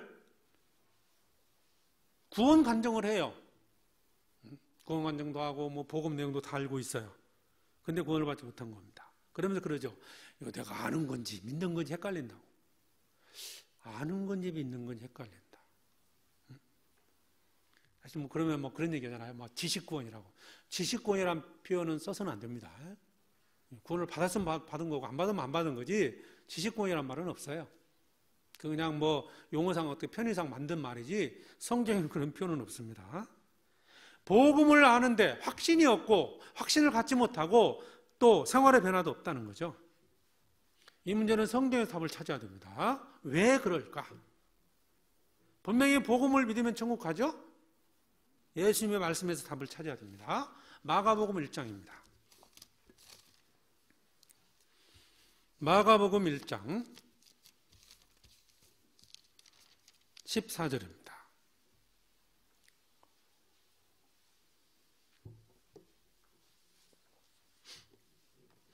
마가복음 1장 14절에 요한이 잡힌 후 예수께서 갈릴리에 오셔서 하나님의 복음을 전파하여 가라사대 때가 찼고 하나님 나라가 가까웠으니 회개하고 복음을 믿으라 하시더라. 예수님이 공생에 시작할 때요 이 말씀을 하셨어요. 하나님의 나라가 가까웠으니 회개하고 복음을 믿으라. 하나님의 나라 천국입니다. 천국에 가기 위해서는 회개하고 복음을 믿으면 갈 수 있다 그 말씀이에요. 복음을 믿으라. 아까 구원의 유일한 길이 복음 믿는 거라고 그랬죠? 네, 복음을 믿으면 구원받습니다. 그런데 여기에 전제 조건이 하나가 있어요. 회개하고입니다. 회개하고 복음을 믿으라. 자, 내가 복음을 아는 겁니까? 믿는 겁니까? 이 차이는요. 믿느냐 아느냐 이걸 결정하는 것이 뭘까요? 회개를 했느냐 하지 않았냐의 문제예요. 회개하지 않았다면 단순히 복음을 아는 것이 될 거고요. 진정한 성경적인 회개를 했다면 복음은 믿어지게 되어 있습니다. 그러니까 구원을 받지 못했다라는 것은 복음도 알고 있고 내가 복음의 내용도 알아요. 내가 아는지 믿는지 모르겠다. 그러면서 확신을 못하는 경우 있죠? 회개가 없기 때문입니다. 성경에서 답을 찾아야 됩니다. 그냥 자기 생각대로 해석해서는 안 돼요. 회개하고 복음을 믿으면 하나님 나라에 들어갑니다. 회개가 뭘까요? 죄를 뉘우치는 걸까요? 단순히 나 죄 많아 잘못했어 이걸 말하는 게 아닙니다. 회개는 방향을 바꾸는 거라고 그랬죠. 회개가 쉬운 게 아닙니다. 회개가 이루어지려면 사실은 성경 전체가 믿어져야 돼요. 왜 복음이 필요할까요? 우리에게. 왜 우리는 복음을 믿어서 구원받는 겁니까? 죄 때문에 그런 거죠. 왜 죄 때문에 두려워하죠? 지옥이 있기 때문이에요. 지옥이 있다. 지옥이 있다는 게 믿어지려면 성경이 사실이라는 게 믿어져야 돼요. 하나님이 믿어져야 돼요. 그러니까 전도 집회에 관련해서 6일 동안에 우리가 복음 말씀을 전하죠. 4일까지의 말씀이 정확히 믿어질 때 하나님, 영혼, 천국, 지옥 이게 믿어질 때 회개가 이루어지는 거예요. 그리고 죄의 말씀을 들으면서 죄의 원인이 내가 태어날 때부터 죄인이라는 사실을 알게 하고 그리고 정말 내가 그 죄 때문에 지옥 간다는 것을 깨닫는 겁니다. 내가 이대로 살면 나는 지옥 가는구나. 이게 정확히 믿어지면 회개가 이루어집니다. 그런 사람은 복음이 믿어지는 거예요. 단순히 복음을 아는 게 아니죠. 복음을 들어도 구원받지 못한 사람은 이유가 뭡니까? 회개치 않았다는 거죠. 다 믿어지는데 저 복음 들어도 참 이게 뭐 마음에 감동이 안 와요. 뭐가 잘못된 거잖아요. 둘 중에 하나는 잘못된 거잖아요. 복음이 은혜로 믿어지려면 하나님이 믿어져야 됩니다. 지옥이 있다는 게 믿어져야 돼요. 영혼이 있다는 게 믿어져야 됩니다. 보셔요. 구원받지 않아도요. 하나님이 믿어지면 어떻게 삽니까? 두려움 속에 살아요. 구원을 받지 못했죠. 하나님 믿어요. 영원히 있다는 거 믿고 천국에 있다는 거 믿어요. 구원만 못 받았어요. 이 사람은 어떻게 살 것 같아요? 뒤에 앉으려고 얼마나 노력하겠습니까? 죄 때문에 지옥 가니까. 그러니까 이제 보통 구원받지 못한 교회 중에도요, 복음을 몰랐을 뿐이지 하나님에 대한 믿음이 있는 사람이 있거든요. 그분들은요, 정말 정직하게 살려고 그래요. 두려움 속에 사는 거예요.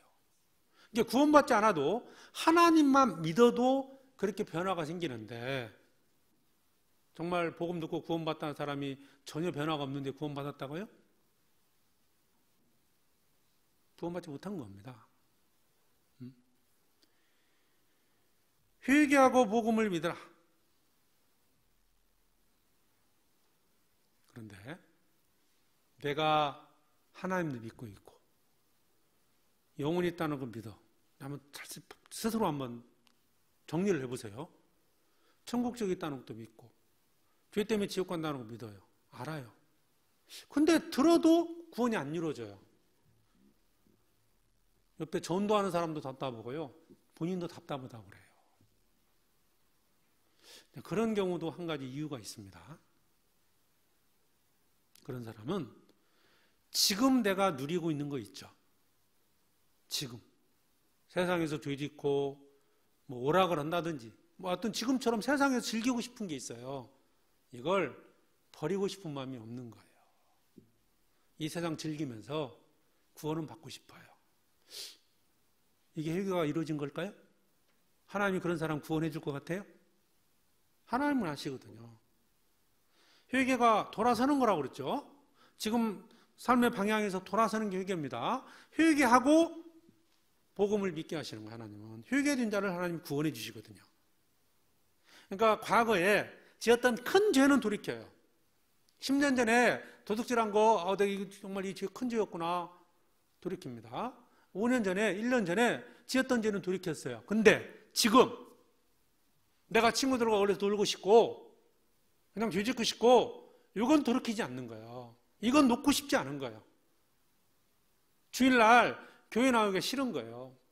구원받으면 내가 주일날도 교회 나와야 되는데 이런 마음을 가졌는데 구원해 줄 것 같습니까? 이게 회개일까요? 성경대로 보셔야 됩니다. 회개하고 복음을 믿으라.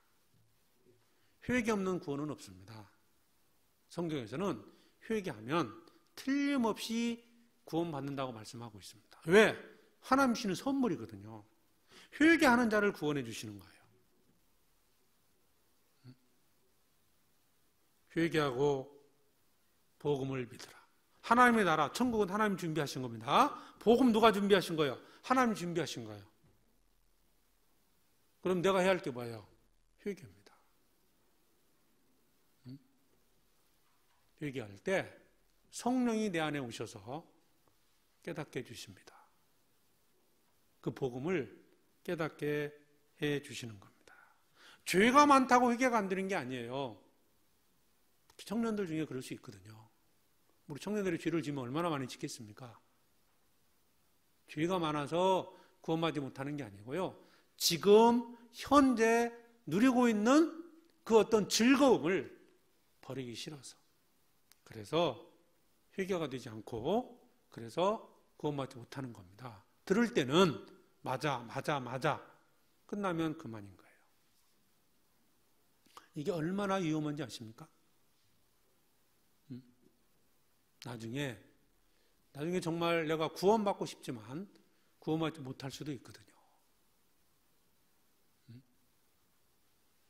돌이켜야 됩니다. 회개하셔야 돼요.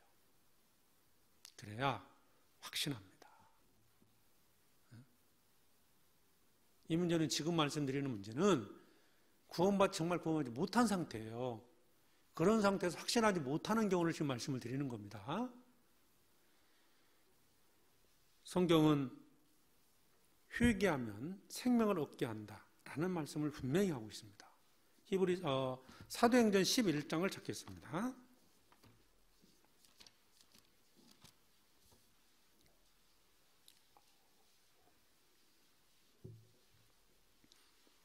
사도행전 11장 18절.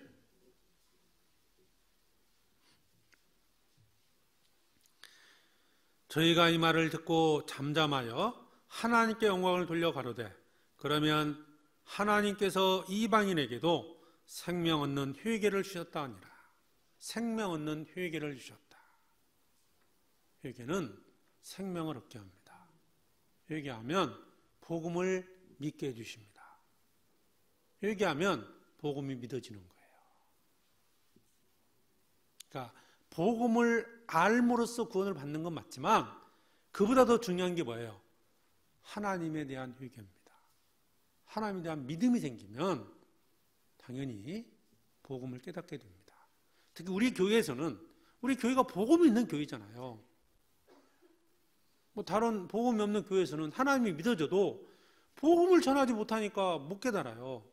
근데 우리 교회에서는 구원이 자꾸 의심이 든다든지 확신을 갖지 못하는 이유는 복음을 몰라서라기보다도 회개치 않아서다. 저는 그렇게 보는 거예요. 성경은 그렇게 말씀하고 있어요. 또 생명 얻는 회개, 생명 얻는 회개. 사도 바울이 평생을 하나님의 말씀을 전파했습니다. 뭘 전했을까요? 뭘? 이방인의 사도였죠. 이방인의 사도로서 사도 바울이 전한 메시지는 딱 두 가지입니다. 사도행전 20장입니다. 앞축에서 사도 바울이 말씀하고 있는 내용이 하나가 있어요. 에베소 교회 성도들에게, 그 장로들에게 하신 말씀이거든요. 평생 동안 내가 이거 했다. 뭐 했느냐? 사도행전 20장 21절입니다. 유대인과 헬라인들에게, 모든 이방인들이죠? 유대인과 이방인들 전부를 포함하는 거죠. 하나님께 대한 회개와 우리 주 예수 그리스도에 대한 믿음을 증거한 것이라. 두 가지죠. 하나님께 대한 회개, 예수님에 대한 믿음. 그러니까 회개와 복음을 전한 거잖아요. 하나님께 대한 회개. 하나님께 대한 회개가 뭘까요? 하나님을 믿고, 천국적 이 땅이 믿어져야 되고, 그걸 전한 거예요. 그 죄인으로 사람이 지옥 간다는 사실을 깨닫게 해주면 예수님에 대한 믿음, 복음이잖아요. 회개와 복음, 이 두 가지를 전했던 겁니다. 회개 없는 구원은 없습니다. 믿는 것인지 아는 것인지 모르겠다고요? 구원받지 못한 겁니다. 회개하면 믿어집니다. 이것을 확인하는 방법은 하나님에 대한 회개가 정말 있었는지 확인해 봐야 돼요. 내가 정말 하나님 믿느냐 이거예요. 나 성경 사실한 거 아는데요? 그렇게 간단히 말할 수 있는 게 아닙니다. 자기 마음이 중요한 게 아니에요. 성경대로 믿으셔야 돼요. 성경에 회개하고 복음을 믿으라 그랬으면 회개해야만이 복음이 믿어지는 거예요. 복음을 들었죠? 복음을 아는 게 구원일까요? 골로새서 1장을 보겠습니다. 골로새서 1장 6절입니다. 골로새서 1장 6절. 이 복음이 이미 너에게 이르매 너희가 듣고 참으로 하나님의 은혜를 깨달은 날부터 너희 중에서 같이 또한 온 천하에서도 열매를 맺어 자라는도다. 복음을 듣고 아는 것이 아니라 복음이 은혜로 믿어질 때 열매를 맺게 되어 있습니다. 거꾸로 이 말씀을 한번 생각해 보죠. 온 천하에서도 열매를 맺어 자라는도다. 열매를 맺는 것, 그죠? 이게 신앙생활이잖아요. 변화가 되고 자라는 거죠. 깨달은 날부터 너희 중에 같이 또한 온 천하에서 열매를 맺어 자라는도다. 열매를 맺고 자라고 열매 맺고, 이게 변화거든요. 이게 영적인 성장입니다. 이 성장을 위해서는 반드시 뭐가 필요합니까? 은혜를 깨달은 날이 있어야 돼요. 그날. 구원받은 그날이 있어야 한다는 거죠. 근데 은혜를 깨달았다고 되어 있죠. 뭘 듣고? 이 복음이 이미 너에게 이름에 너희가 듣고, 복음을 듣고 은혜를 깨달은 날. 복음을 듣고 복음을 깨달았다고 않고 복음을 듣고 은혜를 깨달았다고 말씀하고 있죠. 복음이 은혜로 믿어질 때, 그죠? 그 은혜를 인하여 믿음으로 말미암아 구원을 얻었나니, 복음을 듣고 은혜로 믿어질 때, 이게 구원인 거예요. 그렇죠? 그러니까 회개하고 복음을 믿어라. 복음이 믿어지는 건 회개가 이루어졌을 때입니다. 십자가에 예수님이 달리셨어요. 십자가에서 뭘 봐야 됩니까? 나에 대한 하나님의 사랑이 깨달아져야 돼요. 복음의 내용에서 뭘 봐야 됩니까? 예수님이 우리 주를 위해 죽으시고 부활하셨다.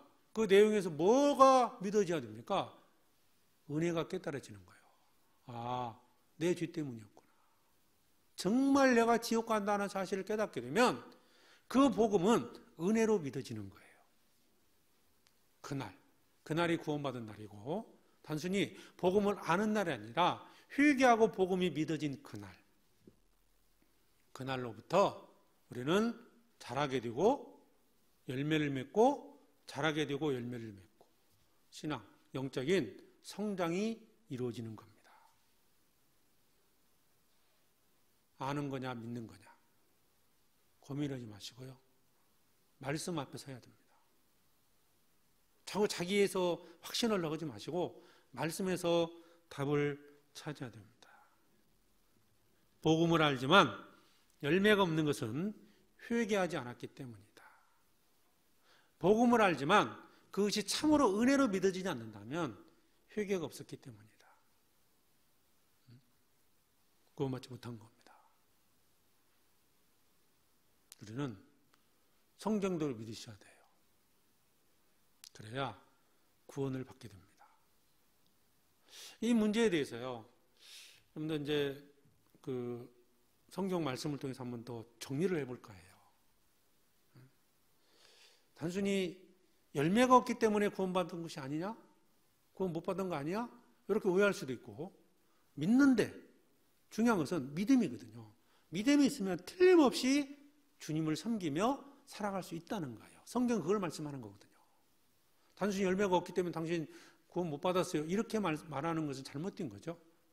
믿음이 있으면 틀림없이 열매가 맺히게 돼 있다. 성경은 그걸 말씀하고 있거든요. 그 내용에 대해서 잠깐 더 정리를 해보죠. 히브리서 12장을 보겠습니다.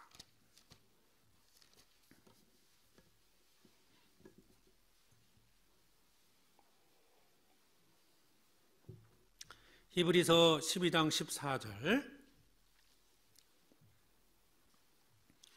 히브리서 12장 14절입니다. 모든 사람으로 더불어 화평함과 거룩함을 좇으라. 이것이 없이는 아무도 주를 보지 못하리라. 아무도 주를 보지 못하리라. 이 천국 못 간다는 얘기죠. 그죠? 천국에 갈 수 없다. 에베소서 2장 8절에 우리가 그 은혜를 인하여 믿음으로 말미암아 구원을 얻었나니. 구원은 믿음으로 얻는 거다. 복음을 믿음으로 구원을 받는다. 믿음이냐 행위냐? 율법 행위로서냐 듣고 믿음으로서냐? 믿음으로서는 알고 있죠? 자, 근데 이 말씀에 갑자기 거룩함을 좇으라. 이것이 없이는 아무도 주를 보지 못하리라. 이 말씀이 딱 나오니까 혼란스러울 수도 있어요. 아무도 주를 보지 못한다. 천국 못 간다는 얘기고 그 전제가 뭐예요? 거룩함을 좇으라. 거룩함을 좇지 않으면 천국 못 간다? 그럼 다시 뭐 행위로서 천국 가는 거냐? 이렇게 오해할 수도 있어요. 근데 이 말씀은 히브리서 전체 내용을 중심으로 살펴봐야 이해할 수 있어요. 그러면 이 구원의 확신의 문제도 우리가 정리될 수 있다고 봐요. 다시 이제 총 정리한다는 생각을 갖고요. 히브리서 12장 14절 말씀을 중심으로 해서 이 히브리서 전체 내용을 한번 살펴볼까 합니다. 왜 히브리서 기자는 거룩함을 좇지 않으면 아무도 주를 보지 못한다고 말씀을 하셨을까? 이 말씀을 또 잘못 인용을 하면요. 봐라, 거룩하게 살지 않으면 지옥 간다고 돼 있잖아. 이렇게 해서 어떤 행위를 강조할 수도 있거든요. 사실 그런데 이 말씀은 그런 게 아닙니다. 어쨌든 이 말씀은 두려운 말씀이에요. 거룩함을 좇으라. 이것이 없이는 아무도 주를 보지 못하리라. 거룩하게 살지 않으면 지옥 간다는 뜻일까요? 그럼 뭘까? 히브리서 1장부터 몇 가지 말씀을 살펴보면 왜 이런 말씀을 하셨는지를 이해할 수 있어요. 그러니까 구원을 받게 되면, 성경적인 구원을 받으면 틀림없이 거룩한 생활을 할 수 있다는 뜻이에요. 이 말씀은. 자, 그러면 살펴보죠. 히브리서 1장을 먼저 가보겠습니다.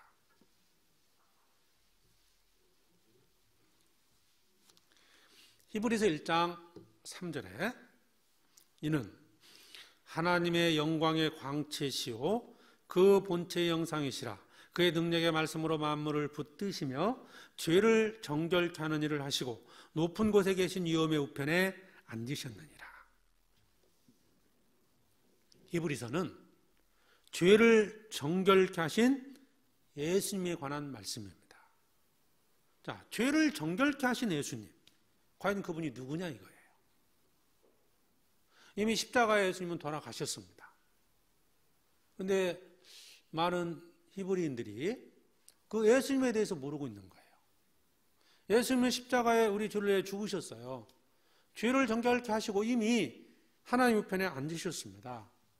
그런데 그 예수님이 누군지를 몰랐던 거예요. 어떤 사람들은 천사 중 하나다 생각해서, 어떤 사람들은 모세와 같은 선지자다 그렇게 오해를 했던 거예요. 그래서 그 뒤에 보면 천사에 대한 얘기 나오죠. 야, 천사를 언제 아들이라고 했느냐. 예수님은 천사가 아니다, 하나님 아들이다 라고 말씀하고 있고, 2장 이제 3장에 가면 모세와 같은 선지자가 아니다. 그래서 예수님이 어떤 분인지를 히브리서에서 설명합니다. 예수님은 멜기세덱의 반찬을 쫓아오신 대제사장이시고, 그리고 스스로 예수님은 구약시대에 짐승을 잡아 제물을 드림으로써 죄를 용서받았죠. 예수님은 대제사장인과 동시에 제물로서 오셨다. 흠 없는 제물. 구약의 대제사장들도 죄가 있기 때문에 자기를 위해서 먼저 제사를 드리고 그 다음에 백성을 위한 제사를 드리지 않느냐. 그런데 예수님은 멜기세덱의 반차를 쫓아왔기 때문에 예수님은 죄인이 아니고 하나님의 아들이기 때문에 죄가 없는 분이다. 그래서 대제사장이 되셨고, 흠 없는 제물, 모든 사람은 죄인인데 예수님은 성령으로 잉태된 자이기 때문에 죄 없는 분이다. 그래서 흠 없는 제물이 될 수 있었던 거예요. 그래서 예수님은 우리 죄를 정결케 하셨다는 겁니다.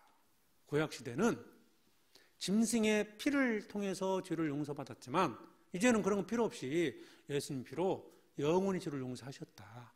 그것을 히브리서 1장부터 히브리서 9장까지 설명하고 있습니다. 예수님이 누구냐? 죄를 정결케 하신 그 예수 그리스도가 도대체 어떤 분이냐? 어떤 일을 하셨느냐? 이걸 말씀하고 있는 거예요. 히브리서 9장 12절입니다.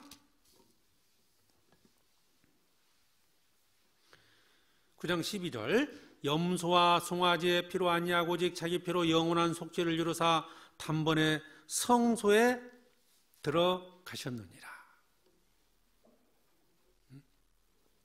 예수님은 예수님의 피로써 우리의 죄를 영원히 용서하셨다는 거죠. 자, 이 히브리서 9장 12절 말씀이 은혜로 믿어지는 사람은 누굴까요? 내 죄 때문에 내가 지옥 간다는 사실을 깨닫고 정말 회개하고 하나님께 구원받기를 간절히 바라는 사람은 이 12절 말씀이 은혜로 믿어지는 거예요. 자, 그러면 그 주님의 십자가의 피가 우리 죄를 없앨 뿐만 아니라 없애는 것으로 끝나는 거냐? 아니라 없앨 뿐 아니라 주님을 섬길 수 있는 힘을 주신다는 거예요. 13절입니다. 염소와 황소의 피와 및 암송아지 죄로 부정한 자에게 뿌려 그 육체를 정결하여 거룩케 하거든. 구약시대 제사법을 얘기하는 겁니다. 짐승의 피를 가지고도 사람의 죄를 정결케 했는데 14절 하물며 영원하신 성령으로 말미암아 흠없는 자기를 하나님께 드린 그리스도의 피가 어찌 너희 양심으로 죽은 행실에서 깨끗하게 하고 살아계신 하나님을 섬기게 못하겠느냐? 자, 죄를 용서하는 그런 힘도 있지만 또 하나는 하나님을 섬기게 하는 힘도 있다는 거예요. 그걸 말씀을 하신 겁니다. 예수님의 피는 하나님을 섬기게 하는 어떤 힘이 있다는 거예요. 주님이 나를 위해 돌아가셨어요. 정말 이게 믿어져 깨달아져 봐요. 내가 주를 위해 살고자 하는 마음이 생기지 않을까요? 누가 시켜서 하는 게 아니라니까요. 내 마음에서 그것은 일어나게 돼 있는 거예요. 믿고 끝나는 게 아니에요. 절대 십자가의 피는. 복음의 내용은 단순히 그걸 믿고 끝나는 게 아니라는 겁니다. 복음에는 능력이 있는 거예요. 자, 그리스도의 피가 너희 양심으로 죽은 행실에서 깨끗하게 하고 살아계신 하나님을 섬기게 못하겠느냐? 섬기게 한다는 겁니다. 그래서 우리는 예수님의 피를 통해서 거룩함을 얻은 겁니다. 10장 10절입니다. 이 뜻을 조차 예수 그리스도의 몸을 단번에 들이심으로 말미암아 우리가 거룩함을 얻었노라. 거룩함을 얻으셨습니까? 얻었잖아요. 구원의 확신을 얻었죠.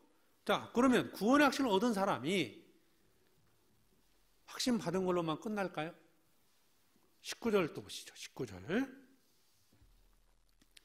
이제 10장 18절까지 내용에 대한 결론이 19절 말씀이죠.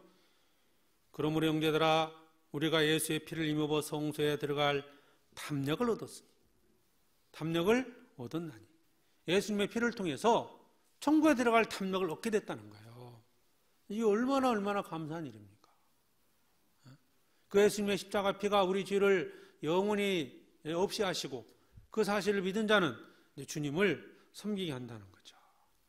담력을 얻었다. 그래서 우리는 이제 주님을 섬기는 삶이 된다는 거예요. 22절을 보시죠. 22절. 우리가 마음의 뿌림을 받아 양심의 악을 깨닫고 몸을 맑은 물로 씻었으니 참 마음과 온전한 믿음으로 하나님께 나아가자. 온전한 믿음이 뭘까요? 구원받은 믿음을 가리키는 겁니다. 참 마음은 뭐예요? 구원받은 은혜에 따른 새롭게 된 마음인 거예요. 그러니까 이 십자가의 피를 통해서 구원을 받게 되면 온전한 마음을, 믿음을 갖게 된다. 구원받은 믿음을 생기는 거예요. 또 한 가지는 참 마음이 뭐예요? 그와 동시에 이루어지는 것이 마음이 변화가 된다는 거죠. 구원받은 은혜 때문에 생겨난 새롭게 된 마음이에요. 그래서 구원받으면 세상과 구별되고 주님을 섬기고요. 주님의 말씀에 순종하고자 하는 마음을 갖게 됩니다. 그래서 거룩함을 쫓아가는 거예요. 아셔요? 거룩함을 쫓았기 때문에 천국 가는 게 아니고 구원받은 자는 거룩함을 쫓아가는 겁니다. 주님의 사랑이 믿어졌는데 주님을 섬기려는 마음을 갖는 건 당연한 거 아니겠어요? 그건 당연한 거잖아요. 내가 누군가로부터 사랑을 받았으면 당연히 그 사람에 대한 사랑이 생기지 않겠습니까? 그래서 구원받게 되면 주님을 섬기려는 마음이 생겨요. 거룩함을 쫓아가는 삶이 이루어지는 겁니다. 그러면 반대로 생각하면 그게 고난이 시작된다는 뜻이에요. 고난. 구원받으면 왜? 자꾸 세상과 구별이 되다 보니까 고난이 시작되는 거예요. 주변에서 핍박을 받습니다. 그래서 10장 32절에 고난에 대한 말씀이 나오는 거예요. 32절 보시죠. 히브리서 10장 32절입니다. 전날에 너희가 빛을 받은 후에 구원받은 후에 고난의 큰 싸움에 참은 것을 생각하라. 세상에서 구별되기 때문에 고난이 시작되는 겁니다. 내가 구원받고 거룩하게 살려고 시작해 보십시오. 거룩하게 살기 시작하면 핍박이 와요. 고난이 있습니다. 그런데 그 고난을 어떻게 극복해야 될까요? 고난. 그리스도인들은 어떻게 고난을 극복하느냐? 그래서 구원받은 사람들, 의인이죠. 그래서 의인은 믿음으로 살아야 된다. 그냥 내 혈기 갖고 사는 게 아니고 믿음으로 사는 것이다. 그걸 히브리서 10장 38절에 말씀하고 있죠. 38절에 오직 나의 의인은 믿음으로 말미암아 살리라. 또한 뒤로 물러가면 내 마음이 저를 기뻐하지 아니하리라 하셨느니 의인은 믿음으로 말미암아 산다. 39절 우리는 뒤로 물러가 침륜에 빠질 자가 아니오 오직 영혼을 구원함에 이르는 믿음을 가진 자니라. 여기서 이제 이 말씀도 오해를 하시면 안 됩니다. 영혼을 구원함에 이르는, 누구를 전도하는 믿음을 가진 사람이다 이 말이 아니고요. 우리는 구원받은 믿음을 가진 자들이다 그 뜻이에요.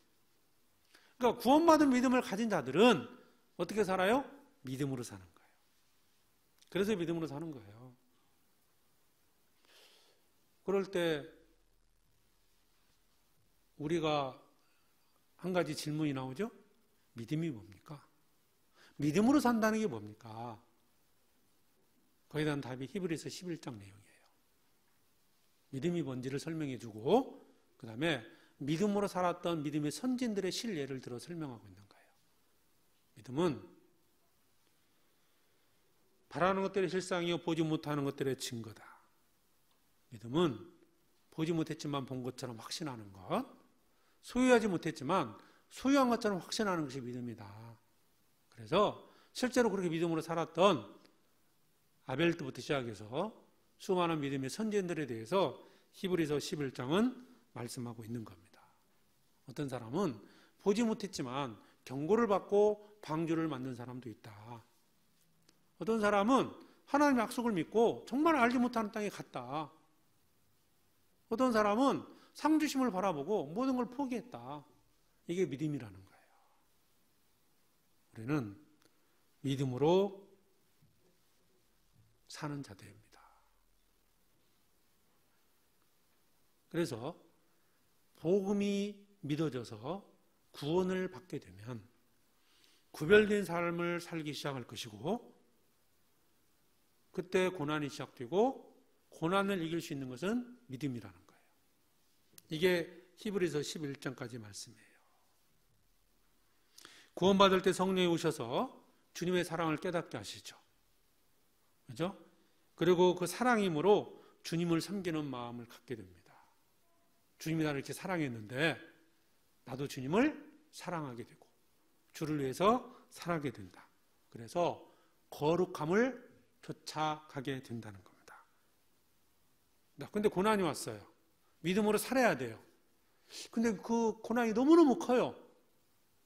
거룩함을 쫓아야 돼요. 쫓고 싶은데 잘 안 돼요. 그래서 죄를 지을 수도 있죠. 그죠? 너무 힘들어서 나는 포기하고 싶어. 그런 마음이 들 수도 있어요. 없는 게 아닙니다. 큰 시험이 오면 주저앉아요. 낙심하게 되고 때로는 죄를 지을 수도 있어요. 자, 그때 하나님이 구원받은 자들 어떻게 하실 것 같아요? 그래, 편히 쉬어라. 그래, 죄 잘 짓고 열심히 있어라. 이래 말씀하실까요? 아니죠. 그때 징계가 있는 거예요. 그때. 그래서 히브리서 12장에서 징계에 대한 얘기가 나오는 거예요. 그래서 순서가 있습니다. 이게 지금 말씀에 순서가 있죠? 먼저 복음 얘기했죠. 구원에 대한 얘기를 했죠. 구원받은 사람은 당연히 거룩함을 쫓아갈 것이고 고난이 있고 믿음으로 살아야 되고 그런데 믿음으로 살지 못했을 때 시험에 빠져서 믿음으로 살지 못하면 하나님이 징계하신다. 12장 6절 주께서 그 사랑하시는 자를 징계하시고 그의 받으시는 아들마다 채찍질 하심이니라 하였으니 너희가 참으면 징계를 받기 위함이라 하나님이 아들과 같이 너희를 대우하시나니 어찌 아비가 징계하지 않는 아들이 있으리요. 징계는 다 받는 것이거늘 너에게 없으면 사생자요 참아들이 아니니라. 징계가 없다면 참아들이 아니라는 겁니다. 그러니까 예수님의 피를 통해서 회개하고 참으로 거듭난 자는 당연히 거룩함을 쫓아가는데 그렇게 살지 못할 때는 하나님께서 징계하십니다. 그러면 정말 거룩함을 입은 자들은 거룩함을 쫓아 갈 수밖에 없다는 거예요. 맞죠? 그렇게 살아갈 수밖에 없는 거예요. 주님의 십자가의 사랑 때문에 열심히 살 수 있습니다. 그죠? 사랑을 받았기 때문에. 상을 위해서라도 열심히 살 수 있죠? 만약에 그렇게 안 살았어요. 죄 짓고 있다. 징계하셔요. 징계하시는데 하나님이 매를 들고 때리시는데 내가 가만히 있을 수 있어요? 죄를 멀리 할 수밖에 없는 거예요. 그게 구원받은 자입니다. 이 모든 말씀을 하시고 이 과정을 설명하고 나서 12장 14절 말씀을 하신 거예요. 그럼 이해가 되죠? 14절 모든 사람으로 더불어 화평함과 거룩함을 좇으라. 이것이 없이는 아무도 주를 보지 못하리라. 사랑임이든 내가 무서워서든 거듭난 자는 구원받은 자는 거룩함을 쫓아갑니다.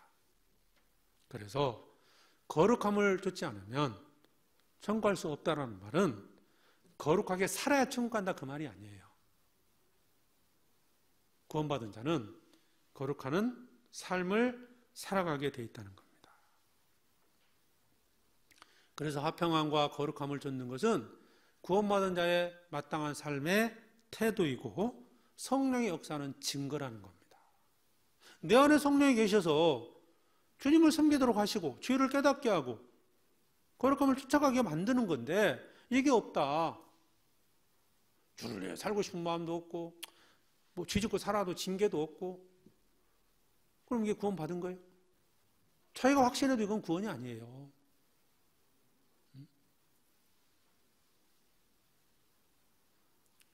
만약 거룩함을 쫓아가는 삶이 나타나지 않으면 여러분 스스로 생각해야 됩니다. 나는 구원받지 못했다는 것을. 의심하는 문제가 아니에요. 구원받지 못했다. 회개하고 복음을 믿음으로 구원을 받아야 됩니다. 거룩함을 좇으라. 이것 없이는 아무도 주를 보지 못하리라. 그리고 하신 말씀이 세 가지 경우를 설명해 놓으셨어요. 15절. 너희는 돌아보라는 거예요. 만약 거룩함을 쫓아가지 못하고 있다면 정말 돌아봐라. 첫 번째 부류가 누굽니까? 하나님의 은혜에 이르지 못하는 자 있는가 두려워하고. 하나님의 은혜에 이르지 못하는 자는 누굴까요? 구원받지 못한 자입니다. 정말 이런 삶에 나타나지 않으면 먼저 한번 생각해봐라. 하나님의 은혜에 이르지 못하는 자가 있는가 두려워하라. 정말 내가 천국을 갈 수 없다. 지옥에 갈 사람이 있다는 것을 돌아보라는 거예요. 두 번째가 또 쓴뿌리가 나서 기롭게 하고 많은 사람이 이로 말미암아 더러움을 입을까 두려워하고. 또 한 가지 두려워볼 게 뭡니까? 구원받은 건 맞는데 다른 잘못된 교훈을 받아가지고 거기에 막 뭔가 미혹돼가지고요 생활이 잘 안 되는 경우도 있어요. 우리 청년들 유튜브에 올라오는 거 함부로 듣지 마셔요. 아셔요? 이게 그 말씀이죠. 무슨 뿌리가 나서 나 괴롭게 하고 더러움을 입을까 두려워하라. 잘못된 어떤 말씀들이 내 영적인 상태를 더럽게 만드는 거예요. 그래서 신앙생활이 멈춰버려요. 그걸 경고하고 있는 겁니다. 무분별하게 듣지 마셔요. 분별할 수 있다고요? 분별하기 어렵습니다. 이게 맞는 것 같고 저게 맞는 것 같고 이게 잘 분별이 안 돼요. 계속 듣다 보면 정말 이상한 데 빠질 수 있습니다. 거기에 대한 두려움을 가질 것을 말씀하고 있고요. 세 번째, 음행하는 자와 혹 한 그릇 식물을 위하여 장자의 명분을 판 에사우 같이 망령된 자가 있을까 두려워하라. 한 그릇 식물 때문에 영원한 것을 버릴 수도 있거든요. 그 육신의 욕망 때문에 영원하고 신령한 것을 놓칠 수 있다는 겁니다. 사도 바울은 상 때문에 모든 걸 버렸다고 돼 있고, 모세도 상주심을 바라보고 모든 걸 버렸잖아요. 비교를 해서 자칫 사도 바울과 모세처럼 살지 않고 자칫 그 욕망 때문에 영원한 상을 버리고 세상 것 때문에 주를 섬기지 못하는 자가 있을 수도 있다. 이에 대한 경고입니다. 그래서 이 세 가지 내용을 두고 자신의 믿음을 한번 돌아보셔요. 우리 정말 각자 돌아봐야 됩니다. 정말 내가 세상 욕망 때문인지, 어떤 잘못된 교훈 때문인지, 정말 구원받지 못해서 그런지. 여러분은 각자의 몫이에요. 누가 자매님, 형제님은 정말 구원받은 것 같아 해서 구원받은 게 아닙니다. 나는 정말 구원받았어, 나 확신해, 나 복음 믿어, 이래서 구원받는 게 아니에요. 구원받은 자에게는 자기 안에 증거가 있는 겁니다. 자기 확신? 의외하지 마세요. 나는 믿는다 해서 확신이 되는 게 아니에요. 말씀을 근거로 해서 그 말씀으로 인해서 믿음으로 말미암아 구원받는 거예요. 여러분의 믿음이 말씀보다 앞서서는 안 됩니다. 말씀이 있고 복음의 내용이 있고 그것을 믿는 거예요.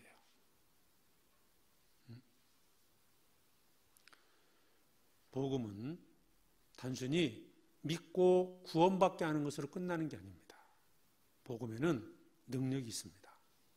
복음에는 사랑이 들어있습니다.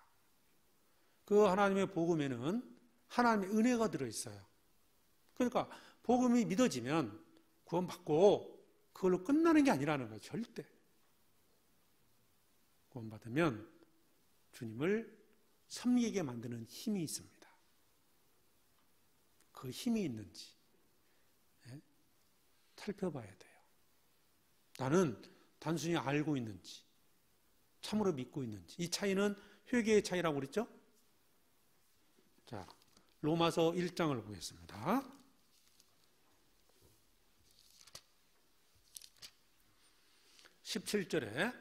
로마서 1장 17절입니다. 복음에는 하나님의 의가 나타나서 믿음으로 믿음에 이르게 하나니 기록된 바 오직 의는 믿음으로 말미암아 살리람과 같으니라. 복음에는 하나님의 의가 나타난다. 믿음으로 믿음이 이르게 한다. 복음은 복음의 능력이 있잖아요. 그래서 첫 번째 말하는 믿음은 구원의 믿음이에요. 두 번째 말하는 믿음은 순종의 믿음입니다.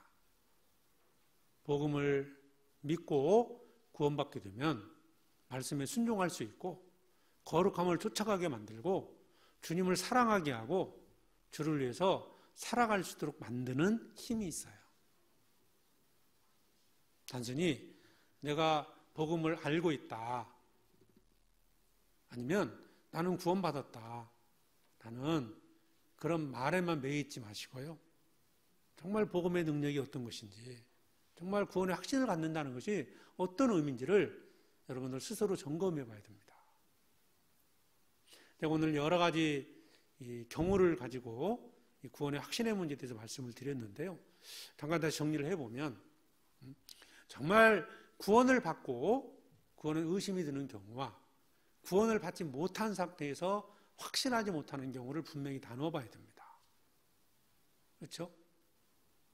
구원을 받았는데 의심이 드는 경우 갑자기 그런 생각이 들 수 있어요. 그럴 때는 그 약속의 말씀들, 하나님에 대한 신뢰, 그 다음에 그 복음의 내용, 이런 말씀들을 다시 한번 정리해보면 쉽게 정리가 될 거예요. 변화가 되지 않아서 그렇다. 그 얘기는 받은 은혜와 받을 은혜를 다시 한번 생각해 보셔요. 내가 얼마나 큰 은혜를 받았는지, 내가 이 많은 사람들에게서 구원받았다는 것이 얼마나 큰 것인지, 그리고 천국에서 내가 얻게 되는 영광의 크기가 얼마나 큰 것인지 그것을 바라보게 되면 변화가 시작이 됩니다. 그리고 구원받지 못한 상태를 확신하지 못하는 경우, 이게 정말 문제라고 그랬죠? 아는데 안 믿어진다. 아는 것인지 믿는 것인지 모르겠다. 회개하고 복음을 믿으라. 회개치 않았기 때문이다. 회개가 무엇인지 설명을 드렸잖아요. 그래서 이제 이런 여러 가지 경우가 있기 때문에 우리 청년들이 자기 구원의 문제를 정말 정확하게 하고 살아야 됩니다. 복음에는 하나님의 능력이 있다. 구원받게 하고 그 다음에 믿음으로 살게 합니다. 그게 답이에요. 이 17절에 있는 말씀처럼 의인은 믿음으로 삽니다. 우리는 믿음으로 사는 자들이에요. 믿음으로 말미암아 그랬죠. 믿음으로 말미암아. 신앙생활의 도구는 믿음이라는 거고요. 그 믿음은 바로 복음으로부터 출발한 거예요.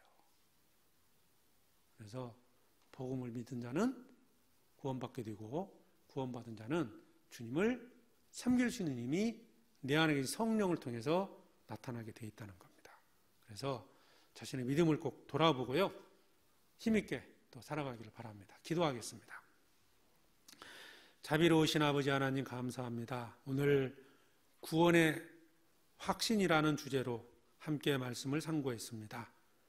주님께서 우리를 구원해 주시고 우리의 영생의 소망을 주심을 참으로 감사합니다. 주님의 그 큰 사랑을 깨달은 저희들 또 주님을 사랑하며 주님을 섬길 수 있는 힘을 주신 것 또한 감사합니다. 주님의 사랑의 복음을 듣고 또 주님의 사랑을 깨닫고 구원받은 저희들 더욱더 주님을 섬기며 살아가기를 원합니다.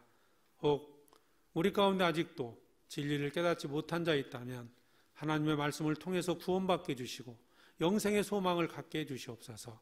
한 사람도 이루어지는 자 있지 않도록 지켜주시옵소서.